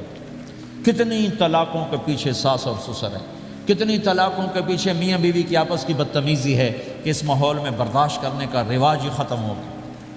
برداشت نہیں کرنا، بڑا نقصان سہنا ہے، چھوٹا نہیں سہنا۔ ڈائمنڈ کیسے بنتا ہے؟ ڈائمنڈ کاربن ہے، وہ ڈائمنڈ کیسے بنتا ہے؟ وہ پریشر کو برداشت کرتا، اللہ چمکا کے اسے ڈائمنڈ بنوا دیتا۔ تو نوجوانوں کے ذمے ہے کہ اپنی بیوی کو پروٹیکشن دیں ماں باپ سے۔ ماں باپ زیادتی کریں سامنے آ جائیں، ہاتھ جوڑیں، پاؤں پکڑیں، بدتمیز نہ ہوں کہ ابا جی میں آپ کا حکم، اب مجھے اس کہیں کیا کرنا ہے، اماں جی اب مجھے فرمائیں میں کیا کرنا ہے، میرے ذمے ہے، اس کے ذمے نہیں ہے۔ بیوی زیادتی کرنے لگے تو اس کے سامنے ہو جاؤ، دیکھو بیگم یہ تیرا میرا رشتہ ٹوٹ سکتا ہے، ماں باپ کا رشتہ ٹوٹ نہیں سکتا ہے۔ ماں باپ کا وہ رشتہ ہے جسے توڑا نہیں جا سکتا، نکاح تو ایک بول پہ ٹوٹ جاتا ہے۔ میں تیری ہر ضرورت پوری کروں گا لیکن تو میرے ماں باپ کے لیے تکلیف کا باعث نہ بن، یہ مرد کی ذمہ داری ہے۔ ہم یہ معاشرہ بھلا چکے۔ ہمارے پڑوسی ذمہ دار تھے، ان کے بچے کے نکاح میں گیا تو وہ مجھ سے کہنے لگے مولانا میری بیگم نے مجھ سے کہا کہ دیکھو ہم زندگی گزار چکے ہیں، اب یہ بچے زندگی شروع کرنے لگے ہیں، تو پہلے میرے بیٹے کے لیے الگ گھر بنا اور اس کی بیوی کی ڈولی کو وہاں لے کے آ، میرے گھر میں نہ لانا کہ ایسا نہ ہو ہم میاں بیوی بچوں کی زندگی خراب کر دیں۔ تو پہلے میں نے بیٹے کا گھر بنایا ہے، اب اس کی شادی کر رہا ہوں، اس کی بیوی کی ڈولی وہاں اترے گی، میرے گھر میں نہیں اترے گی کہ ہم دونوں میاں بیوی کہیں ان کو خراب نہ کر بیٹھے۔ اور ہر آدمی کے پاس تو اتنے وسائل نہیں ہیں کہ وہ الگ گھر دے، لیکن یہ وسائل تو سب کے پاس ہیں کہ ان کی زندگی سے نکل جائے۔ ہاں ان میں کوئی کھٹ پٹ ہو جائے تو صلح کرانے آئیں، لیکن ہوتا کیا ہے کہ لڑکے کے ماں باپ اپنے بیٹے کے حمایتی ہوتے ہیں، لڑکی کے ماں باپ اپنی بیٹی کے حمایتی ہوتے ہیں، اور آپس میں جنگ شروع ہو جاتی، نہ یہ نیچے ہوتا ہے نہ وہ نیچے ہوتا ہے۔ نئی نئی شادی ہوتی، زندگی گزارنے کا پتہ نہیں ہوتا، ٹھوکریں کھاتے ہیں تو ان کو سنبھالنے کی ضرورت ہوتی ہے، لیکن ہوتا کیا ہے کہ ماں باپ اپنے بیٹے کے کان میں نہ بیوی کی شکایتیں لگاتے رہے، یہ کرتی ہے یہ کرتی ہے یہ کرتی ہے، اور وہ بچی کو اس کے ماں باپ کہتے رہے یہ کرتے ہیں یہ کرتے ہیں یہ کرتے ہیں۔ زبان پر ٹیپ لگا لو تو آپ کی زندگی روشن ہو جائے، آپ کا جیون خوبصورت ہو جائے۔ اور کبھی اونچ نیچ ہو جائے تو معافی مانگو، فوراً معافی مانگو۔ میاں بیوی لڑ پڑیں اور پھر صلح کر لیں تو اللہ کو یہ عمل اتنا پسند ہے کہ ان کی صلح پر پچھلے سارے گناہ ان کے معاف کر دیتے۔ قرآن کی ایک آیت اتری ہی میاں بیوی کی لڑائی پر تھی۔ ایک خامد اپنی بیوی پہ بڑے ناراض ہو، مسجد میں بیٹھے بیٹھے انہوں نے نیت کی گھر جاؤں گا اور بیوی کی ٹھکائی کروں گا۔ یہ انہوں نے نیت کی ہے، مسجد میں بیٹھے بیٹھے نیت کی گھر جاؤں گا میں انہوں چنگا لتر پھیرنا ہے۔ میرے اللہ تو آسمان زمین اللہ کے لیے تو سب برابر ہے دیکھنا، تو اللہ پاک نے اسی وقت قرآن اتارا، اسی وقت یا ایھا الذین آمنوا ان من ازواجکم و اولادکم عدوا لکم فاحذروہم۔ اے ایمان والو، بیوی بچے اولاد، عدوکم نہیں کہا، عدو لکم، بیچ میں لام لائے ہیں یہ بتانے کے لیے کہ عدو اصلی معنی میں نہیں ہے، یہ اس معنی میں ہے کہ اے ایمان والو تمہارا بیوی بچوں کے ساتھ ٹھائیا ہو سکتا ہے، کھٹ پٹ ہو سکتی ہے، جھگڑا چھوٹا موٹا ہو سکتا ہے، کیا کرنا ہے؟ فاحذروہم، اس سے بچنا ہے، بڑھانا نہیں، بچنا ہے۔ کیسے بچنا ہے؟ ان تعفو، اس جھگڑے کو بڑھانا نہیں، مٹانا ہے۔ وتصفحوا، اس کا اثر دل سے مٹانا ہے۔ وتغفروا، پھر دوسرے کو معاف کرنا ہے۔ یہ تین کام میاں بیوی کرو، اگلا میں کروں گا، فإن اللہ غفور الرحیم، تمہارے پچھلے میں سارے معاف کر دوں۔ تو اگر اس مجمع میں کوئی بیوی سے لڑا بیٹھا ہے تو جاتے جا کے صلح کر، کوئی ماں باپ سے لڑا بیٹھا ہے تو جاتے جا کے صلح کر، کوئی ماں باپ بچوں سے ناراض ہیں جا کے خود مان جائیں۔ اس ماحول میں بچوں کو پیار سے لے کے چلنے کی ضرورت ہے۔ میرے نبی کی زندگی محبت کا شاہکار ہے، ساری زندگی کسی کو ڈانٹا نہیں، ساری زندگی کسی کو ڈانٹا نہیں، اپنی وجہ سے، اپنی وجہ، کسی پہ ہاتھ نہیں اٹھایا، اپنی وجہ سے۔ حسن انس فرماتے میں نے 10 سال اللہ کے نبی کی خدمت کی، ایک دفعہ نہیں کہا یہ کیوں کیا، ایک دفعہ نہیں کہا یہ کیوں نہیں کیا۔ تو بھائیو یہ خوبصورت زندگی ہے۔ آپ کے یہاں تو خادم نہیں ہوتے، سارا گھرانہ ہی خادم ہوتا ہے۔ تو میں پاکستان میں ہوں تو میں اگلا چیپٹر بیان کرتا ہوں کہ نوکروں کے ساتھ بھی اچھا سلوک کرو۔ وہ یہاں ہے ہی نہیں، تو آپ پہ ہی بانڈے مانجنے، آپ پہ ہی ٹوائلٹ صاف کرنا ہے، آپ پہ ہی گڈی صاف کرنی، ڈرائیور بھی آپ پہ تھے، مالک بھی آپ پہ، پٹرول بھی آپ پہ پاؤ بھائی، چنگا انگلینڈ ہے، پٹرول بھی آپ پہ پاؤ، ہوا بھی آپ پہ بھرو۔ 2.5 لاکھ کی گاڑی یا ڈرائیور آپ پہ، ہماری 2.5 لاکھ پاؤنڈ کی، ہماری 2.5 لاکھ کی سزوکی ہوتی ہے، ہمارا نوکر بیٹھا گاڑی چلا رہا تھا۔ نوکر تو اللہ کی بڑی نعمت ہے، تم اس سے محروم ہو۔ کچھ اس کے فائدے بھی ہیں، کچھ نقصان بھی ہیں، لیکن فائدے زیادہ ہیں۔ ہمارے بچے اتنے سست ہو جاتے ہیں کہ پانی کا گلاس کہو تو اٹھ کے ہی نہیں دیتے، وہ آگے نوکر کو بلاتے۔ میری اپنی میرے ابا جی مجھے کوئی کام کہتے، اتر جا، میں نا انہوں صد کیا، تو میں باہر جا ابا جی آدھے انہوں صد کیا، میں خود نہیں جاتا، ایسی سستی پڑ جاتی۔ یعنی تمہیں اپنی حماقت سے بتا رہا ہوں، سردی میں لیٹا ہوا تھا تو میری رضائی گر گئی، تو میں نے باہر سے نوکر بلایا، میں کہا بشیرہ او جی اور آمینہ رضائی میری اتنے پا، تو اپنا سنا رہا ہوں۔ لیکن آپ جہاں جاب کرتے ہیں، وہاں دیانتداری سے جاب کرو، دھوکہ نہ ہو، فریب نہ ہو، فراڈ نہ ہو۔ آپ بھی کہیں ملازم تو ہیں، کہیں کام کر رہے ہیں، کوئی آپ کی دکان پہ کام کر رہا ہے، گھروں میں کام کرنے والے، دکانوں پہ کام کرنے والے تو ہیں۔ اور جن لوگوں کے پاس پیپر نہیں ہوتے ان کو اتنے تھوڑے پیسے دیتے ہیں کہ وہ بیچارے روٹی بھی نہ کھا سکتے، کہ بھائی یہ لینے چونکہ ان کو پتہ ہے کہ بیچارہ پھنسا ہوا ہے اور کہیں نہیں جا سکتا ہے۔ تو ایسا نہ کرو، یہ ظلم نہ کرو۔ اب بولتا ایسے لوگ رکھو نہیں، تمہارے لیے قانوناً اس کی گنجائش کوئی نہیں، لیکن اگر کوئی اس طرح رکھتا ہے تو پھر یہ ظلم نہ کرے کہ 100 کی بجائے 10 پاؤنڈ دے رہا ہو، بھائی لینے تو لے لو، اس کو پتہ اس بیچارے نے کہیں نہیں جانا۔ ایسے ظالم نہ بنو۔ وہ ہمارے یہاں کرائسس چل رہا ہے بہت زیادہ، تو جو بیچارہ پھنس جاتا ہے نا، تو پراپرٹی بیچنے پر آتا ہے تو اس کی 1 کروڑ کی پراپرٹی کے 20 لاکھ لگاتے ہیں۔ میں گزر رہا تھا مال ٹاؤن میں، ایک دوست کے پاس ٹھہرا تھا، وہ پراپرٹی ڈیلر تھا، تو ہم صبح واک کر رہے تھے تو ایک گھر کے قریب سے گزرے، کوئی 6 کنال کا گھر تھا۔ مجھ سے کہنے لگا مولانا اس گھر کی قیمت ہے 24 کروڑ، 24 کروڑ کا گھر ہے فزیکلی، لیکن اس کا مالک پھنس چکا ہے قرضوں میں، اب اس کو بیچنا چاہتا ہے، تو 18 کروڑ سے اوپر 1 پیسہ نہیں کوئی لگا رہا، اور یہ اس بیچارہ بیچے گا، یہ 8 کروڑ کا لاس لے کر 6 کروڑ کا لاس لے کر بیچے گا چونکہ یہ پھنس چکا ہے۔ میں نے کہا اگر میرے پاس پیسے ہوتے تو میں اس کا 24 کروڑ کا گھر لیتا 30 کروڑ کا، کہ 24 کروڑ اس کے قرضے میں جاتے اور 6 کروڑ سے اپنا الگ کاروبار کر لیتے۔ مسلمان تو مظلوم کی مدد کرتا ہے، مسلمان تو دکھی کی مدد کرتا ہے، نہ کہ مصیبت زدہ کو اور لوٹ لینا، مرے نو مارے شاہ مدار، یعنی مصیبت زدہ پر اور مصیبت ڈالنا۔ بھائیو یہ وہ خوبصورت اخلاق ہیں، اپناؤ گے اللہ چمکائے گا، اللہ اس جہان کی عزت دے گا۔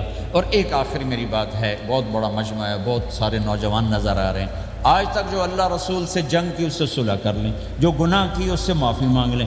ادھر ہم معافی مانگیں ادھر اللہ معاف کر دے گا، ادھر ہم توبہ کریں گے ادھر اللہ معاف کر دے گا۔ اور آپ تو ماشاءاللہ سارے بہت اچھے بیٹھے ہوئے ہیں۔ میرا ایک شاگرد ہے مولوی امجد، کراچی میں امام مسجد، اس کے پڑوس میں ایک عورت تھی، وہ لڑکیاں سپلائی کرنے کا کام کرتی تھی۔ کتنا ذلیل کام ہے، اور سال سے اس کے بیٹے سے اس میرے شاگرد نے دوستی لگائی اور میرے بیان کی کیسٹ دے دی، کہا بھائی یہ سن لینا، میرے استاد جی کی کیسٹ۔ اس نے گھر میں جا کے لگا لی، اس کی ماں چلتے پھرتے کانوں میں آواز پڑ رہی ہے، آخر وہ آ کے بیٹھ گئے، کہنے لگی سنا، مجھے بھی سنا۔ تو اس نے سارا سنا، پھر کہا دوبارہ سنا، پھر سنا، کہا دوبارہ سنا، پھر سنا۔ تو کہنے لگی یہ کون ہے؟ کہا پتہ نہیں کون، تمہیں کس نے دی؟ کہا یہ امام مسجد نے۔ تو بچے کا ہاتھ پکڑا اور آ گئی دروازے پر، اس وقت لوگ تراویح پڑھ کے باہر نکل رہے تھے، کہنے میں نے امام صاحب سے ملنا ہے۔ وہ آ گئے، کہا جی یہ کیسٹ آپ نے دی؟ کہا یہ کون ہے؟ کہا میرے استاد ہیں۔ کیا نام ہے؟ طارق جمیل۔ اچھا، انہوں نے توبہ کی بڑی بات بتائی ہے، تمہیں پتہ ہے نا میرا کیا کام ہے؟ کہا میری توبہ قبول ہو سکتی ہے؟ کہا کیوں نہیں اماں جی ہو سکتی۔ کہا ٹھیک ہے پھر میں اللہ کو گواہ بناتی ہوں میری توبہ۔ اور اس نے مسجد میں آنا شروع کر دیا تراویح میں، 5واں روزہ ہے، اور دعا مانگتی ہے اللہ اگر میری توبہ قبول ہے تو مجھے اپنے پاس بلا لے، یا اللہ اگر میری توبہ قبول ہے تو مجھے اپنے پاس بلا لے۔ 29ویں روزے سجدے کی حالت میں اللہ نے اٹھا لیا۔ ساری زندگی کام کیا؟ لڑکیوں کی سپلائی، اتنا بدترین کام، اور موت آئی رابعہ بصری جیسی۔ یہ ہے توبہ کا کمال، کہ اللہ کی رحمت سے کبھی نا امید نہیں ہونا چاہیے۔ اللہ کوئی تھانے دار نہیں ہے کہ اس نے چھتر پھیرنا ہے، اللہ کریم ہے، مہربان ہے، ہمارا دوست ہے، ہمارا رب ہے۔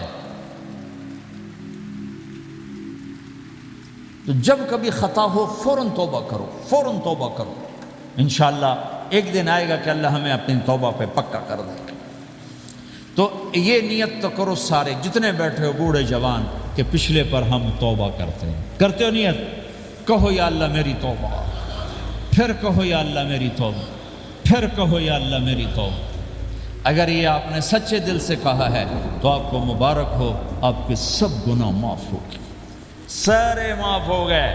حقوق باقی ہیں، علماء سے پوچھ لینا ان کی ادائیگی کیسے کرنی ہے، گناہ سارے معاف ہو گئے۔ اور آئندہ اگر کبھی توبہ ٹوٹے تو پھر کر لینا، پھر کر لینا، پھر کر لینا، میرے رب کی رحمت پہ کوئی اثر نہیں پڑتا۔ لن تبلغوا ضری فتضرونی ولن تبلغوا نفعی فتنفعونی، یہ میرے رب کی صفت ہے۔ وہ کہتا میں نفع سے بھی پاک ہوں، نقصان سے بھی پاک ہوں، نہ کوئی مجھے نفع پہنچا سکتا ہے نہ کوئی نقصان پہنچا سکتا ہے۔ تو میرے گناہوں سے اس کو کیا گھاٹا پڑتا ہے، مجھے گھاٹا پڑتا ہے۔